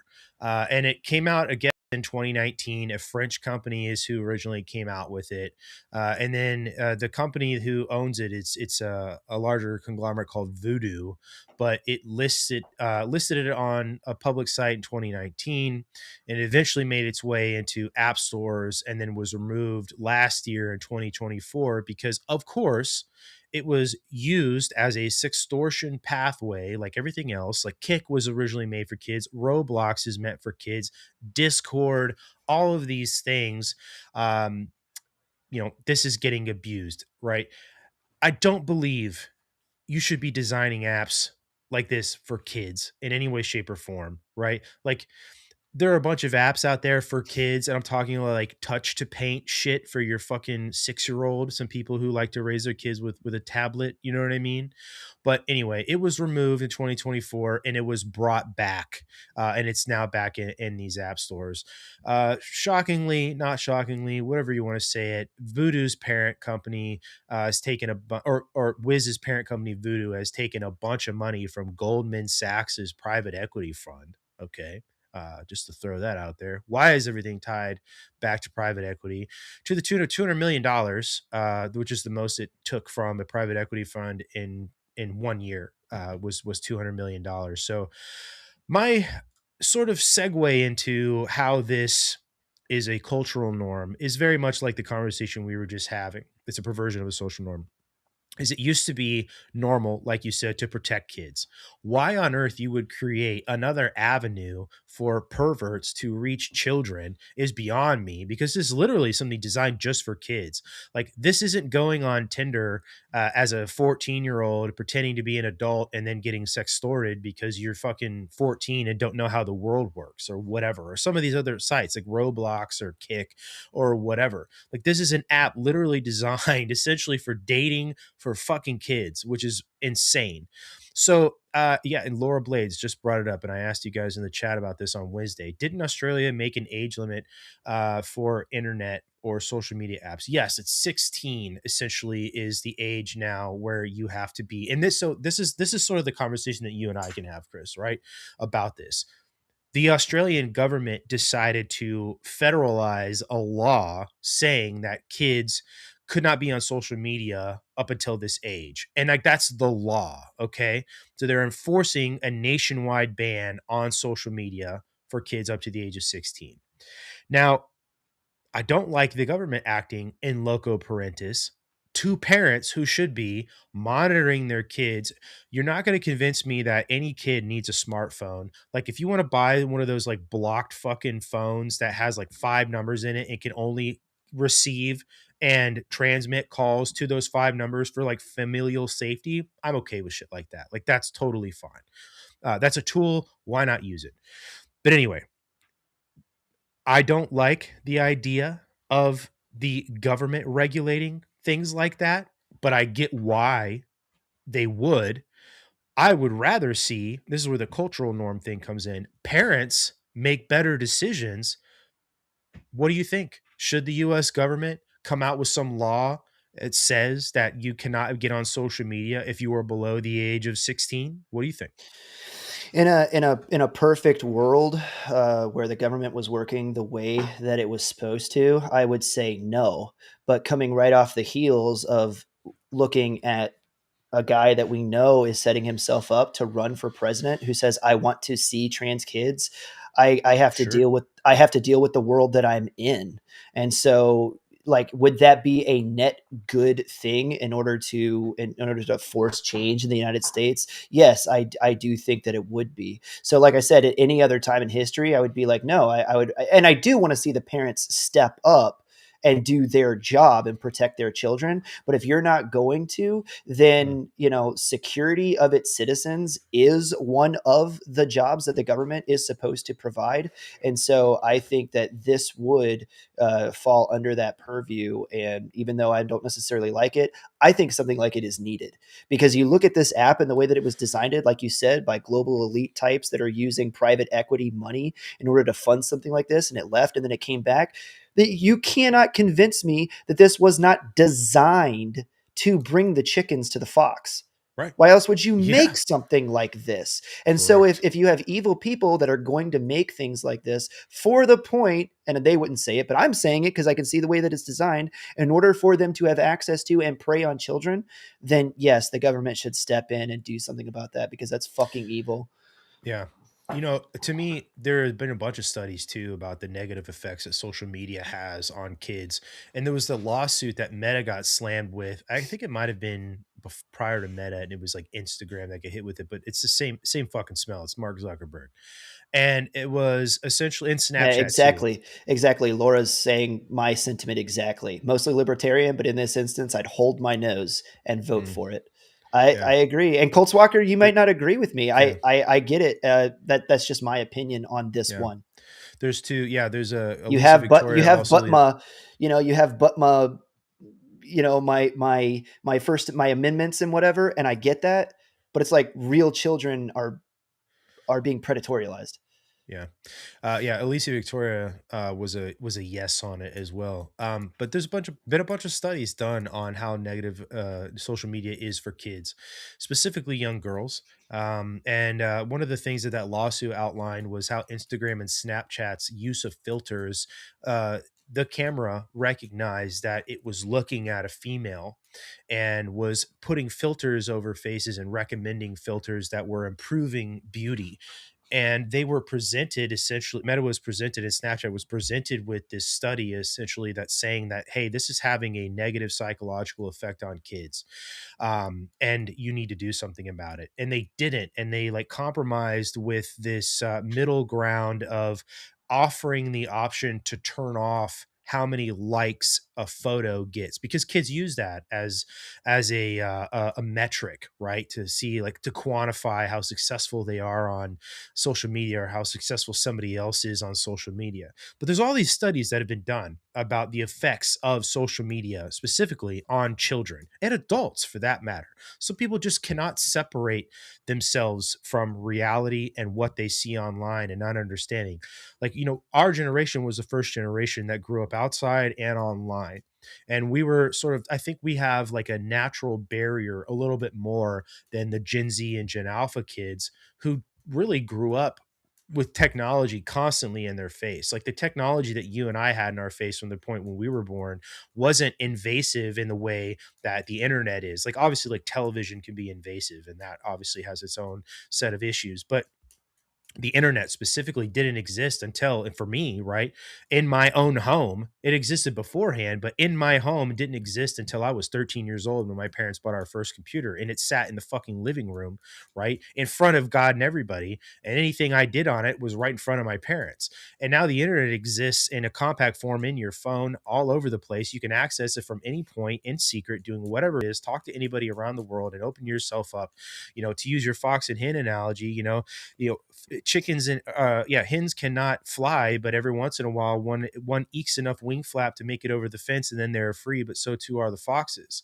You know, this is exactly what happens. Kids don't listen to their parents, and they wind up in these positions where they get predatorialized. Like, so this is like the argument about establishing the floor for AI governance nationally so the states can build on it, but they can't take away from it.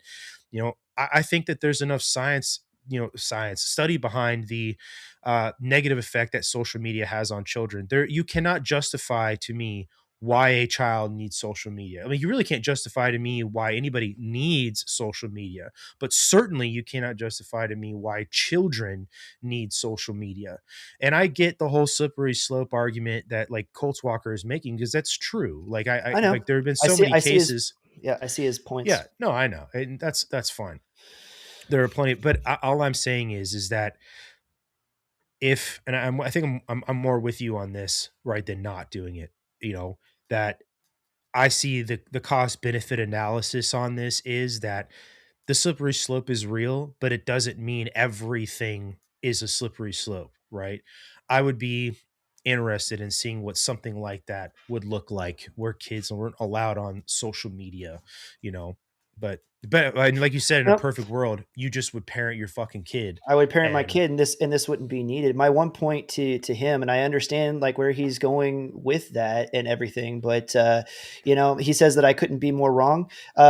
Colts Walker, thanks for being a mod. You know that you're one of the OGs on the channel, and I really appreciate your opinion. I'm just going to respectfully disagree with you on this one. You don't want the government to moderate it because the government can't do it. But what I'm telling you is like this thing already exists. The government isn't moderating anything, and now you have the tech platforms that are. It's the Wild West, and look what they're doing already. So it's like, are you just going to stand by and say like, you know, well, here's the entire world, wish we could do something to keep our citizens safe, but can't because you know, my constitution or whatever. No, the constitution was meant to be a living, breathing document that we have the ability to place amendments into and to make laws. Government exists to govern. And isn't the one thing that we all get so mad at the Republicans about is because they never do anything with the power that we elect them to legislate with, the power that we elect them to govern with. And so government can be a good thing. Remember, the Constitution is government. The Bill of Rights is government. Like that can be a good thing. When it's mismanaged, it's a bad thing. But if you're never going to use it in order to do anything with it, then you don't even have government. You just have chaos. You just have anarchy. The Constitution was written for the people. The people were not made for the Constitution. Yeah, that's my point with it. I respectfully disagree with you, Colts Walker, in this instance alone. Like I said up at the top, though, in any other normal situation, yeah, you're right. I'm usually almost always against government getting involved just to be involved and regulate things. Yeah. Empress Green says, but we have laws that say the age of consent is 18. You can't buy alcohol until you're 21. You can't rent a car until you're 25. Yeah, exactly. Like, yep. You know, those are in place to keep people safe because we realize that we can do better and do better. You know, I don't know, man. The social media thing is insane to me. Really, what should happen is a fucking crackdown on these shitheads like Mark Zuckerberg, and Instagram and Facebook and any other fucking Snapchat or whatever, and the way that they're so deregulated and, you know, are selective with the enforcement of their regulations and policies, because it's insane that Facebook will strike my account or Instagram will strike my account because I said something about Joe Biden, but has no problem with Instagram whores posting themselves naked constantly online, even though pornography is against their terms and conditions, you know? So it's, you know, this is like one of those things, like the private industry itself is not regulating itself the way it should be. Like, I don't know, man. This and it's the Colts Walker's arguments are totally valid. Like they are. Yeah. I'm respectfully disagreeing on this particular topic. And the only thing that I would leave with you, Colts, is like, then what would you have your government do? Yeah, like saying he said up here, educate parents. I have known plenty of parents who know the dangers of giving their adolescent or teenager a smartphone and do it anyway because they're sick and tired of listening to their 13, 14, 15-year-old bitch at them about how all of their other friends have one. And it's like not getting the fucking next Jordans at school. Like it's popular and you're not popular because you don't have one. And they do it. And they cave and give in. Like they're educated. They're just making a decision against that education. So I don't really think it's an education problem. Frankly, I think that it's more than likely the fact that those parents are addicted on the social media as well. And it's become such a peer pressure thing for the kids that they're sick and tired of listening to it that they give into it anyway against their better nature. Like that's what happens. Yeah, you're saying it's a civil matter, but I mean, Facebook has already said like they understand how their algorithms are causing mental health problems for young girls, and yet they continue to do it anyway. Like, try to have a parent go and sue Facebook or, you know, Meta or any of the others That ain't gonna happen. and see how that goes for you. There is no They civil will outlast discourse. you in court. Yeah. So no. Anyway, Yeah. I don't want to keep going. I don't want to horseshit. keep going round and round because, like Brandon said, your points are valid. I'm not disagreeing Yeah. that you're not making good points either. Mhm. But anyway, 100%. that was the Wiz thing, dude. Let's go into this Frankel video that you sent me, which is This is a good video. pretty incredible. So you guys are getting the marathon stream tonight, complete with the intermission that we had earlier. Check this one out, guys.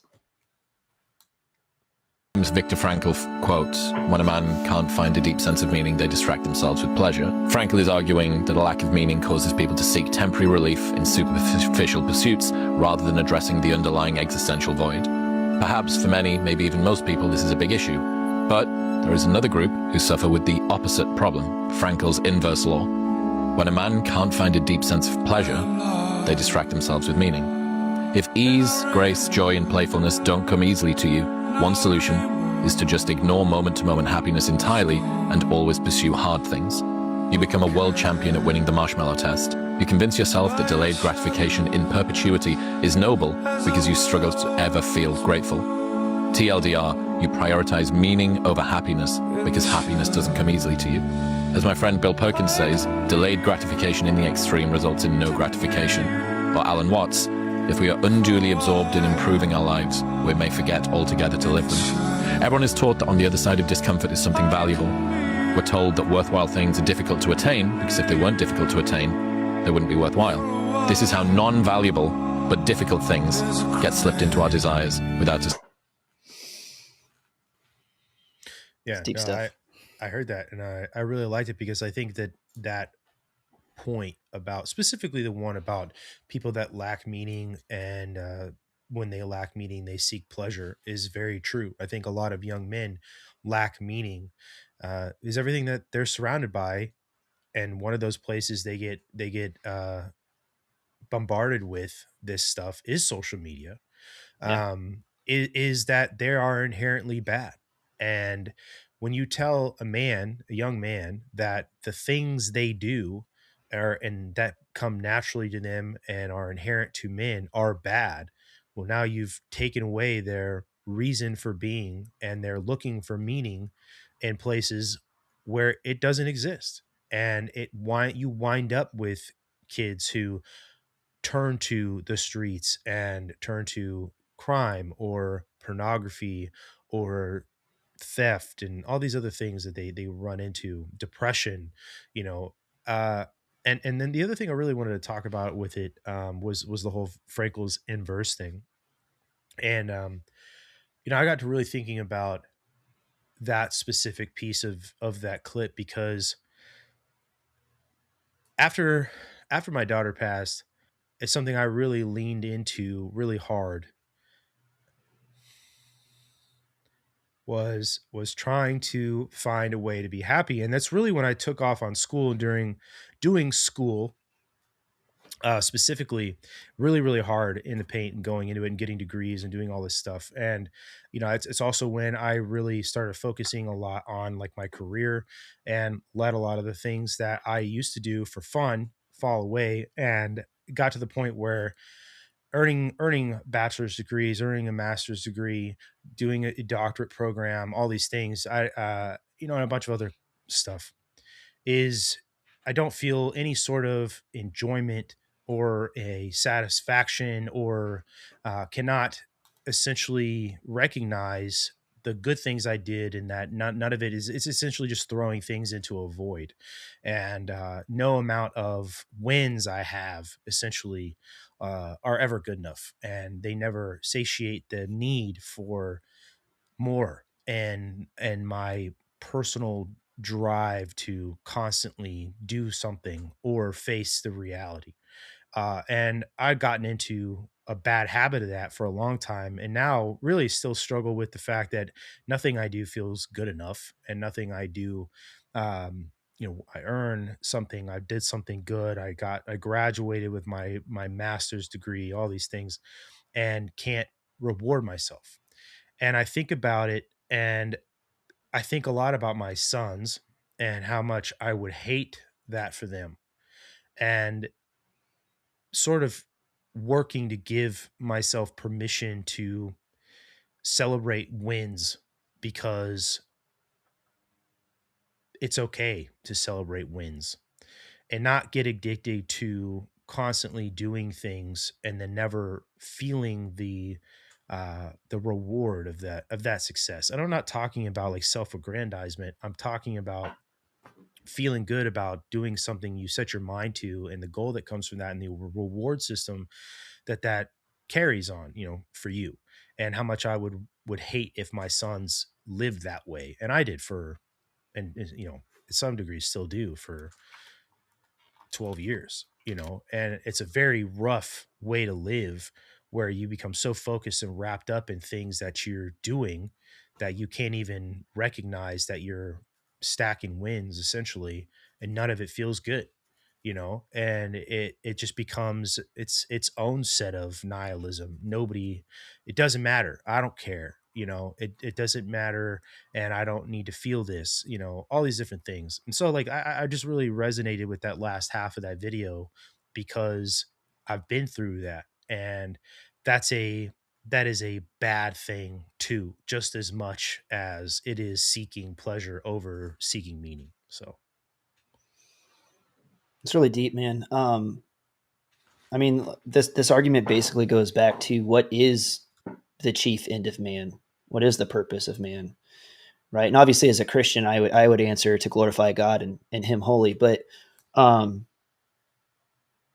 I mean, this argument is as old as philosophy itself. And so it's like, on the one side, yeah, you have nihilism and hedonism, which is where if man can't find meaning, then he'll just distract himself with pleasure. Anything that makes me feel good, that's what it's all about. Eat, drink, and be merry, for tomorrow you will surely die. And then if a man can't find pleasure, like what you were talking about, which is, I think in times past, so in this topic of how social norms have shifted, I think in times past, more men have had that problem, where it's like, I can't, and that is kind of the product of men born of hard times, where it's like, if I can't find the pleasure, then I'll just distract myself with meaning.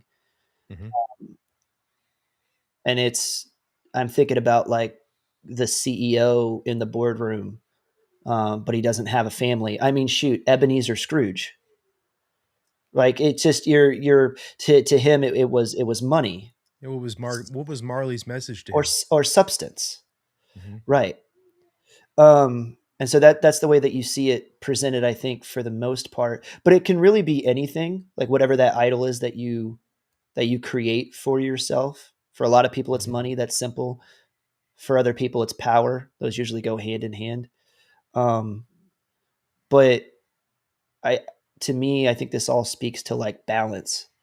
And you gotta find a way to be able to find pleasure in the small things and in the simple things. And then on the other side, it's like, but you also have to find like deep meaning. And I think that's where, for me specifically, or find a way to attain meaning. And I think that's where, for me specifically, that's where my faith sits, right in that crux. Because obviously, what is the chief end of man, where I started this? It's to glorify God and Him holy. So if you're doing that and you're living a life that glorifies God, like, therein lies the meaning. And even Christianity will tell you, it's like Job is a great story, where it's like Job didn't know why he was going through all these things that he was going through, and he had no ability to find pleasure because of all the things that God was allowing Satan to do to him. But his deeper meaning was still to glorify God. Then eventually God blessed him again, and he was able to swing back to the middle. There's a lot of stories like that in the Bible. I'm thinking about like Abraham being commanded to sacrifice his son Isaac, his only son that God gave him.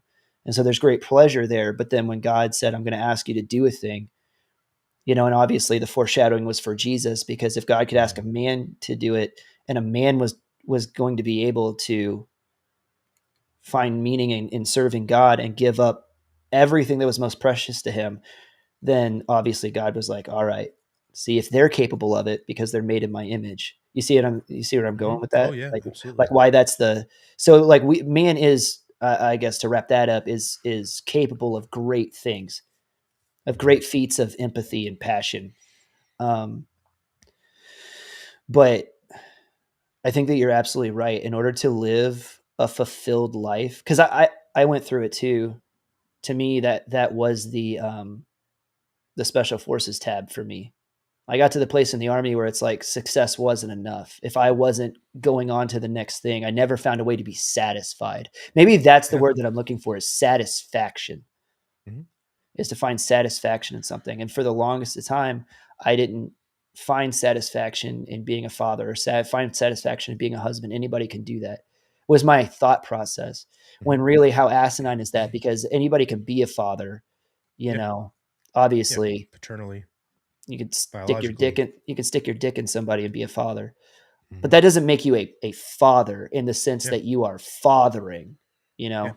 And so I had to come to the same place where I learned that lesson too, where it's like, I need to learn how to find satisfaction and pleasure in doing and being a husband well, and being a father well. And I don't hit the mark. I'm not saying that, in trying to do those things well, because the Army's not always going to be here. And now I've hit the end of that road, and the Army's not here anymore. So all these accolades and all these things that I built up and I tried to find meaning in are just going to be in a shadow box on the wall now. And if you're truly going to be happy, like, you've got to find the middle ground of that pendulum and take pleasure and find satisfaction in the simple things, but also have meaning and have a goal and have a mission that you're striving to accomplish. The way I look at it, and the example I gave of diving into something I knew I could do nonstop, and it's the point that anything can be a distraction. Even something that should be inherently good can be a negative distraction. Obviously, the seeking of pleasure, like we were talking about, like Viktor Frankl is talking about, a man's search for meaning, pornography or whatever, alcohol, drugs, these things are destructive. And you will wind up in the same rut if you abuse yourself by constantly seeking something that should give you a positive return and fighting yourself on the reward for that. It's a distraction, and it takes you away from the reality of things. And it reminds me a lot of my favorite poem, which is Rudyard Kipling's If. And in it, he says that if you can meet success and disaster and treat those two imposters just the same, meaning that they are temporary, the success you have and the disaster that you're met with, they are temporary, and you can see beyond those things.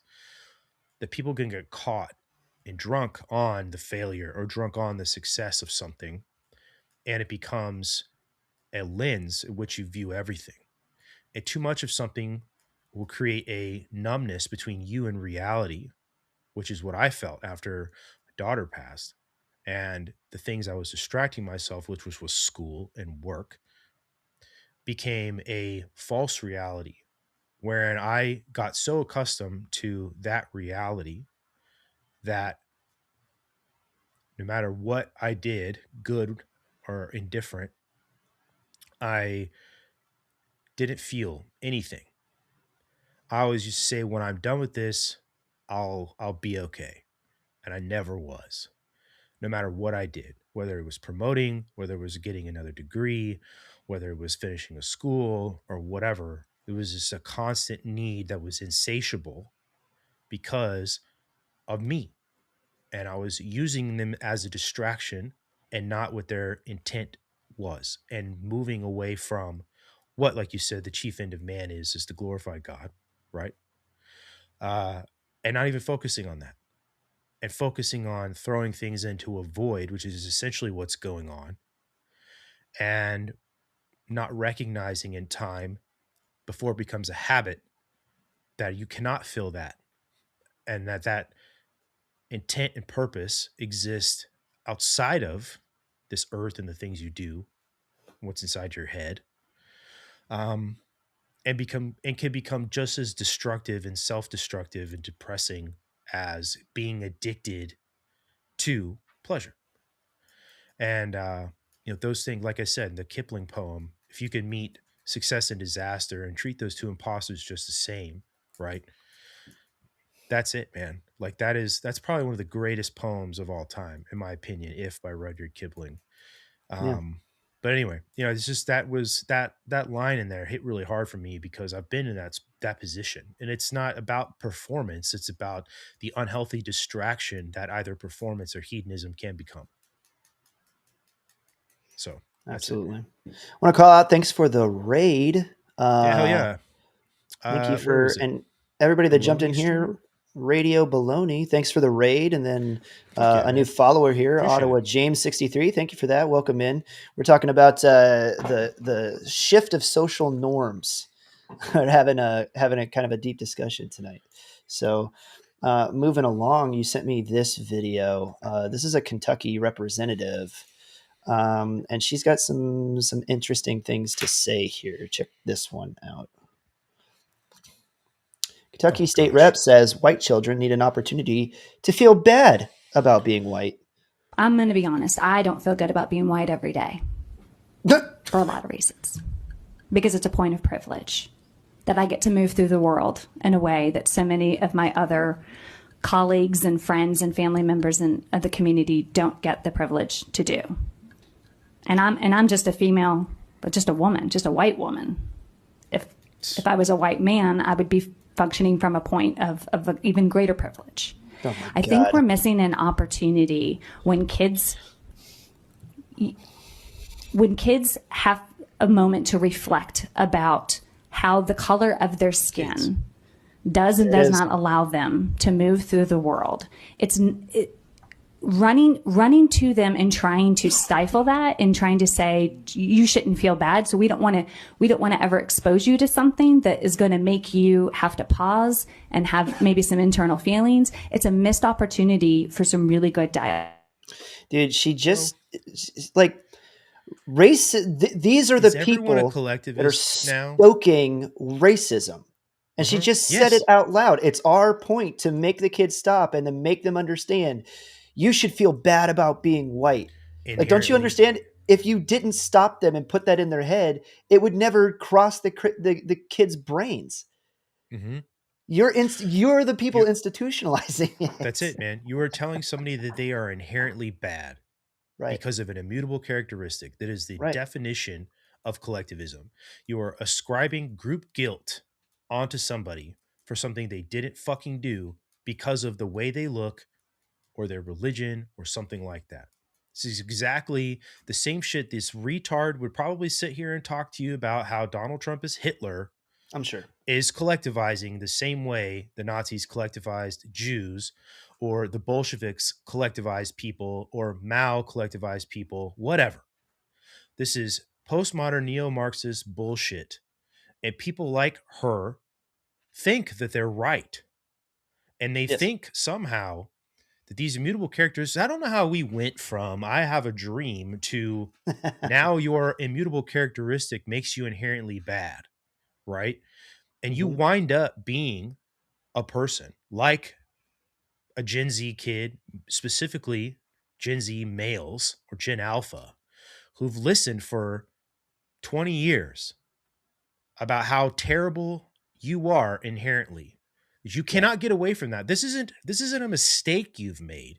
You were born a piece of shit. So you can't get away from it. Right? This is detrimental on a monumental scale to somebody. And you wind up, you see this with kids that are abused. This is the same fucking thing. This is child abuse, first and foremost. I've seen kids who are abused by a parent. And a parent that abuses their child essentially teaches them that they are inherently bad as well because of the things that they are. And This is that your fault. child You're making me recognizes do that this they to are a you. part of you because you are their parent. And when you talk bad about yourself or your spouse, or you talk down to your child, you are teaching them that they are inherently bad because they also came from something that is inherently bad. And that is child abuse. And you are destroying that child's life, their outlook on life, and so many other things. So if somebody like that can sit there and justify telling a kid who's white that they're inherently bad, but certainly wouldn't tell a black child that they're inherently bad just because they're black, that person deserves a fuckload less than they have, certainly not political power. That person truly speaks a lot more about what they think about themselves and the things that they internalize than the way that they've showcased their failure at understanding the world. And collectivization to that degree is the same crap that winds up with people in gulags and winds up with people who are sick and tired of being told they're inherently wrong for their immutable characteristics, that they go fucking ape shit on somebody and they wind up hurting others and doing the same fucking thing. It's a cycle, dude. Like, just like child abuse is a cycle. Like, if somebody can sit there and justify telling a kid that they are inherently bad, then you should go to fucking counseling first off. It sounds like you should go to fucking jail because you're trying to institutionalize child abuse. That's what you're doing. And somehow it's okay at a school, right? It's insane to me that these people exist and they think they're justified because they have this fucking critical lens that they view the world through of this oppressor oppressed horse crap. It's nuts, man. Like, there's like books filled with this and numerous examples, it's just crazy. It's fucking crazy. Well, I noticed that she's not going to vacate her seat and give it to a gay, lesbian, black woman. Right. You know what Yeah. I mean? No, She feels just like they're so. port your mortgage over, man. Yeah, but Find a black family. She'll sit there and ascribe their sins to them. It's really interesting, this whole critical theory. And yes, you're right, it's collectivist, but like, I've noticed that it's trying to be a faux religion. And so in the same way that Christianity says that you are born with inerrant sin in you, but through the grace of God you can be forgiven and lead a righteous life. But their version of that is you are born with these immutable characteristics and they make you bad, and but there's no way to be redeemed.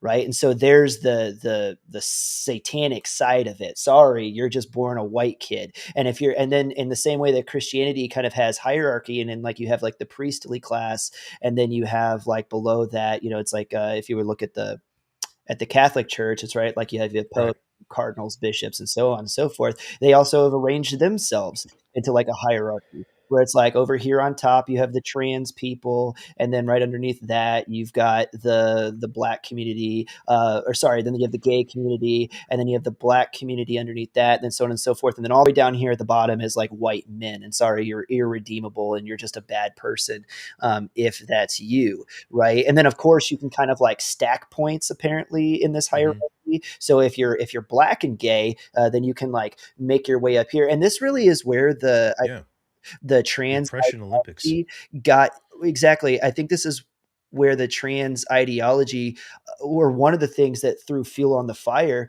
because you've got, like I said, white men down here on the bottom of the shit pile. But what's one way for a white man to all of a sudden become all the way up here immediately on the top of the pile if he wants to ascend the hierarchy? Right? Chop my dick off and become a trans person, right? So now I'm back up here. And so it's like in the same way that this critical this critical theory has created that problem. On the other side, the pushback to it and the pendulum swing is it's also created the Nick Fuenteses of the world, as people are pushing back against it, right? Which we've talked about as not ad nauseum, which is just more collectivist arguments, but just no, you're not going to marginalize us. We're going to turn around and marginalize you, right? So, literally and then Marxist argument. Yeah, from the other side. But when you take a step back and look at it, I really do think that it all comes out of and I do believe in the devil. I do believe that the devil works in the world. in order to bring about certain ends. And obviously we're marching toward the book of Revelation. You know, there's very little that we can do to stop it, just save as many people as we can along the way for Jesus Christ. But I do think that that's where a lot of this comes from. And you can see the religious overtones to all of these critical theorists. And like I said, like how the world view is arranged and then how they stack themselves hierarchically and like how they go about conducting business and all that stuff. Like once you see it through that lens, it becomes hard to like unsee that in the way that they run shop. So it's a critical theory, right? This is a Marxist idea. Critical race theory is a lens that you view the world through as an oppressor-oppressed system where Black people are constantly oppressed. Everything is a form of that oppression, and therefore everything is evidence of that oppression. Even the lack of it, right, somehow is evidence for it. And that's it. That's how critical theory works. That's how Marxism works. It ascribes collectivist guilt to groups of people based on immutable characteristics and views the world through an oppressor-oppressed lens. And they have a bunch of other issues, right? You know, the accumulation of wealth is one. You know, some of these things. It's just that's what these people are. It's crazy to me, man. Like this is it's like the conversation you and I had that one time about like epistemology, and then damn, what's the other eschatology? No, not eschatology. Epistemology, but no, the taking of a word and then conflation of terms. Yeah, no, semantic overload. Semantically overloaded these words to where that they're not they have no meaning anymore. And then now the definitions have changed. You know, it's like the Overton window in politics. You know, what now is conservatism somehow is actually postmodern liberalism to the far right. And, you know, it's crazy. You know, I don't understand how we've gotten to this fucking point. I blame the internet in large part, but anyway. No, 100%. Rounding in on the end of the night, and this is a good one to put an exclamation point on all of this. Here's a video about C.S. Lewis. And it sounds like you guys really did want to talk about screw tape letters next week. So maybe we put that on the docket for next live fire to do. But Mark Project says that is weaponized psychological warfare, 100%. Oh, yes. That's exactly what it is. But I can't remember who this guy is talking. Do you remember? Yeah, it's Douglas Murray. Douglas Murray. Thank you. Talking about C.S. Lewis. So check this one out, guys. One of my favorite sermons ever given was by C.S. Lewis at University Church in Oxford in October 1939. Yes, I love that. Lewis was a master of prose as well as theological writing, and he gave this beautiful, beautiful sermon in which he said, you know, the conditions are not optimal at the moment. The search for truth and beauty that our species goes through, you know, sort of going through such a trial. But he says the point is the conditions never were optimal. They never are. He says even those periods of history which seem to be tranquil, like the 19th century, turn out on closer inspection to be filled with crises, alarms, panics, and all the rest of it. He says if humankind had put off the search for truth and beauty until the conditions were optimal, the search would never have begun. And the main point he makes is that there is something wonderful and unusual about human beings. You know, he says that the ants, for instance, have chosen their own route. They've chosen the safety and the security of the hive, and presumably they have their rewards. But as he says men are different. And he gives this beautiful list. I think I can remember it. He says, they propound mathematical theorems in beleaguered cells. They quote the latest poem whilst advancing on the walls of Quebec, make jokes on scaffolds, and comb their hair at the gates of Thermopylae. This is not panache, he says. It is our nature.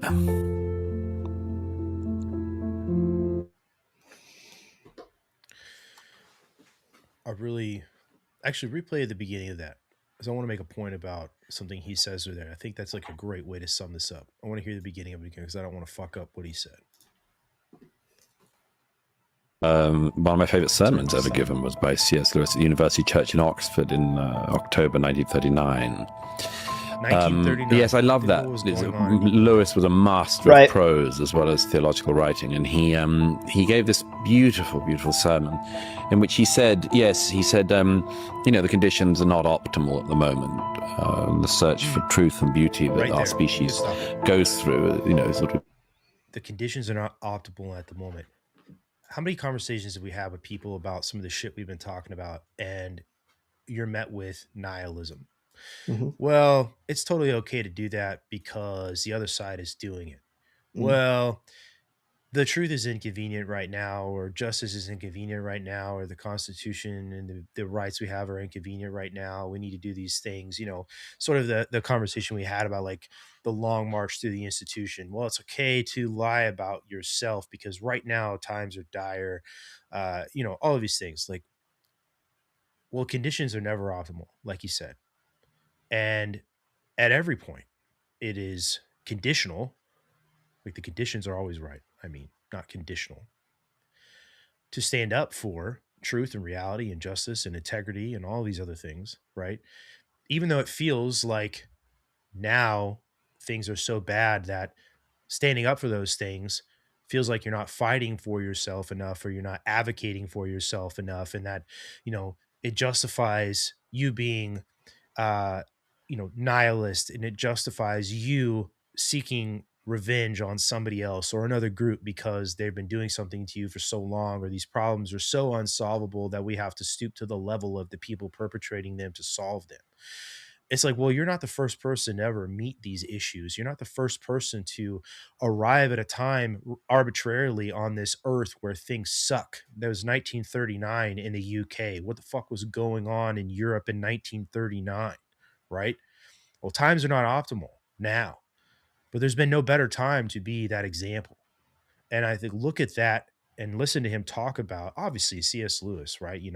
And the things that he discusses, right? We were talking about the Screw Tape Letters and his treatises on God and mankind and who they are and who we are as an image of God and created in his image, all of these things.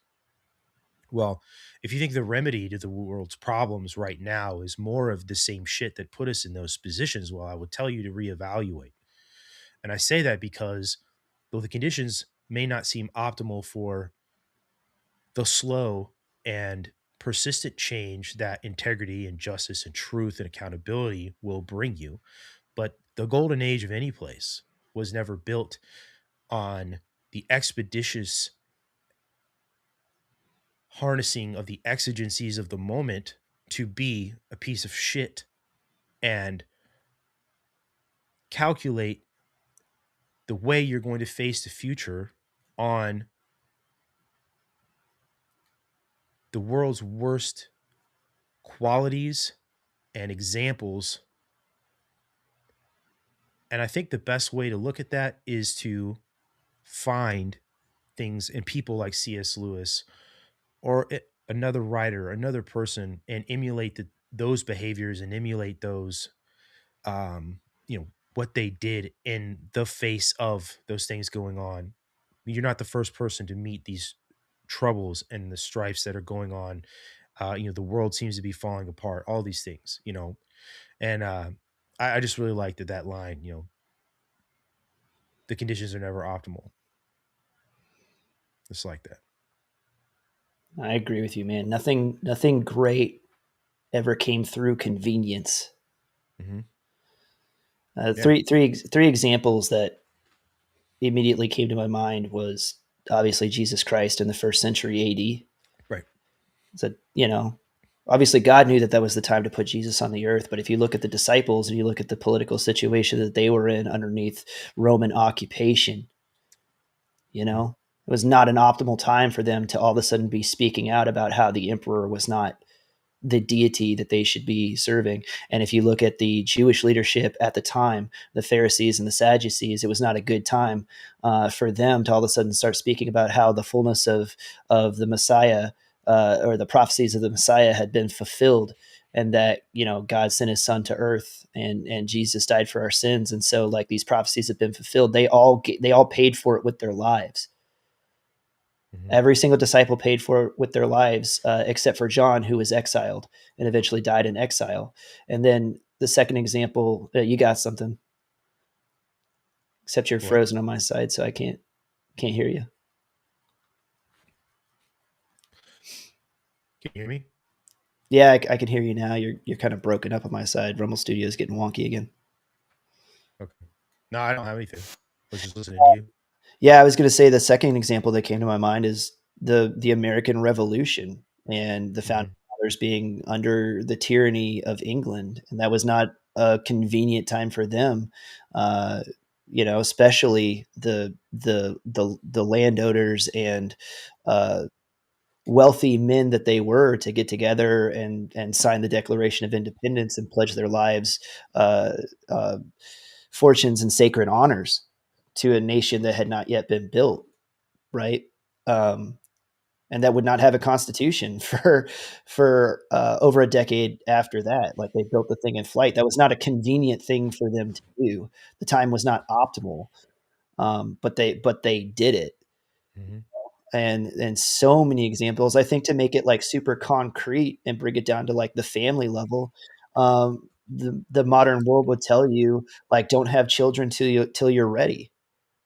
You are never ready to have children. There is never a convenient time to do that. But raising a family and furthering the human race and furthering Western society and doing that, it is hard. Nothing ever worth doing is easy. It is hard.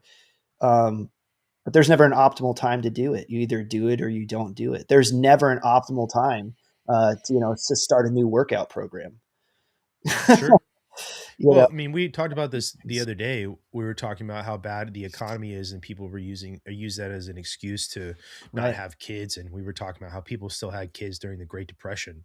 Right. You know, people still had kids during the time of Victory Gardens and rationing during World War II. You know, people were having kids, and people have always had kids. Fucking people living in caves are arboreal human beings. The advent of our species were having kids. You know what I mean? Like, when the campfire was security, people were having kids, so like this idea that things are so bad right now, and somehow you're in a novel time in history to where the conditions are so bad that, things seem dismal, and you become black-pilled because you think that there's no solution, and that the solution is to be just as big as a piece of shit as the person you think is the reason why you're blackpilled. How many times have you, like, if I had $1 for every time I heard somebody fucking defend somebody's bullshit, whether it's Candace's or Nick Fuentes or somebody else, and say, well, I think that way because they made me feel that way. It's like, well, are you saying you have no agency over your own behavior or your own thoughts? It sounds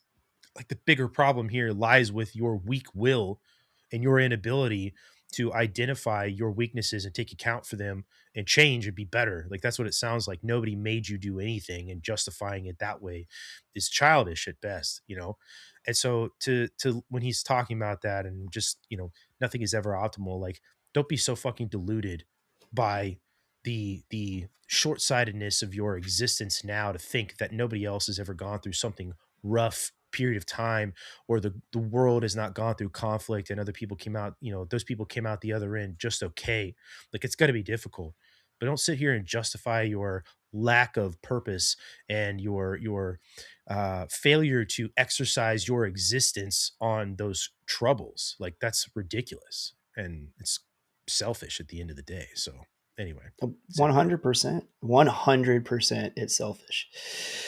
Well, guys, this has been a marathon stream, and we have had lots of technical difficulties and all kinds of stuff. I'm blaming the floods out here in Washington and all of that.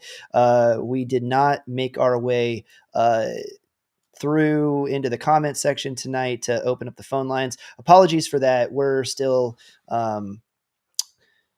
we're still buffing out the new meat and potatoes section, but this is kind of the stuff that you and I want to start having deeper conversations about, because it's like, yeah, we're doing the headlines during the kick around. That's all well and good. Rumble Studio problems notwithstanding, next week will be a lot smoother. But these are the types of deeper philosophical, cultural, social, religious conversations that we want to have. And I think this is a great way to kind of start into it. And then we'll pick a new theme each week for this portion of the show and do it. But we will make sure that we keep our eyes on the clocks from now on, so that we make sure that we hit the segments that you guys expect and show up here for. So, yeah.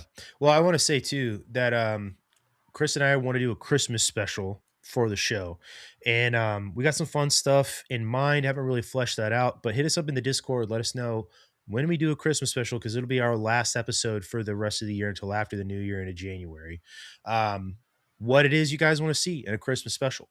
And it's not going to be a typical episode of one of the, like the check fire, the live fire. It's going to be something else. Thank you, Radio Streamer, for the follow. Anybody else, if you're hanging out, if you found any value in this episode and what we were talking about, please consider hitting the follow button. It was a goal of ours to hit 10,000 followers by the end of the year. We're at the end of the year. So unless we wind up with 3,000 more followers here, probably not going to hit it, but you matter. And I appreciate you hitting the follow button. So help us out. it was a good push. What you guys want to see? Good yeah, push. It was a good push. What you guys want to see in a Christmas special? Chris and I are going to do that last episode of the year. And anything you guys want us to talk about, obviously it's going to be Christmas related. I bought a book especially just for it. It is Scary Book of Christmas Lore. Christmas lore around the world that's like paranormal and stuff like that, which I think is kind of cool. So we're going to incorporate some of that stuff in there too, because we like to get weird. And anything else you want us to talk about, so hit us up in the Discord. Let us know in the comments if you want to hear something about that. But tomorrow the episode is going to be an episode that Chris did when I was hanging out with family, and it is with Donnie Burgers, a U.S. Marine Corps veteran who lures and hunts pedophiles. He meets them online and then has some what does he call them, decoys that talk to these guys, and then he does that. Probably all. He's doing that all himself. So he was, you'll see it in the stream tomorrow, but he says he spends the bulk of his week decoying, and then he goes out and he has his, like, he goes and he catches them and has his encounters after that. It's, man, this guy is doing God's work, but I don't know how. Yeah. Well, that's the episode tomorrow. I wish I could have been there. I did edit it, so I watched it. It's a good episode. You guys will have a good time watching it, and you can go find him over on Instagram if you're over there as Donnie Burgers. New York Pred Hunters is what they're called. Alicia Victoria says, speaking of Christmas, Brandon, is Rambo a Christmas movie? I don't remember if Rambo takes place at Christmas time, does it? Yeah. So I guess technically it is. Just There's like Lethal one... Weapon. Lethal Weapon gets forgotten all the time that it also takes place during Christmas, like Die Hard. So there's one random like ode to Christmas, and when he's being arrested, and then when he breaks out of the jail, if you look around the cop station, it's all decorated for Christmas, and there's a Christmas tree on the counter. Yeah. Well, there you go, Alicia Victoria. But anyway, yep. See you guys tomorrow on the live chat for the episode with Donnie Burgers, New York Pred Hunters, finding pieces of shit and bringing them to justice. Fucking awesome. So, but love you guys. We will see you next week and the check fire, and have a good fucking night, man. Hell yeah. Go with God, guys. Don't be a dick.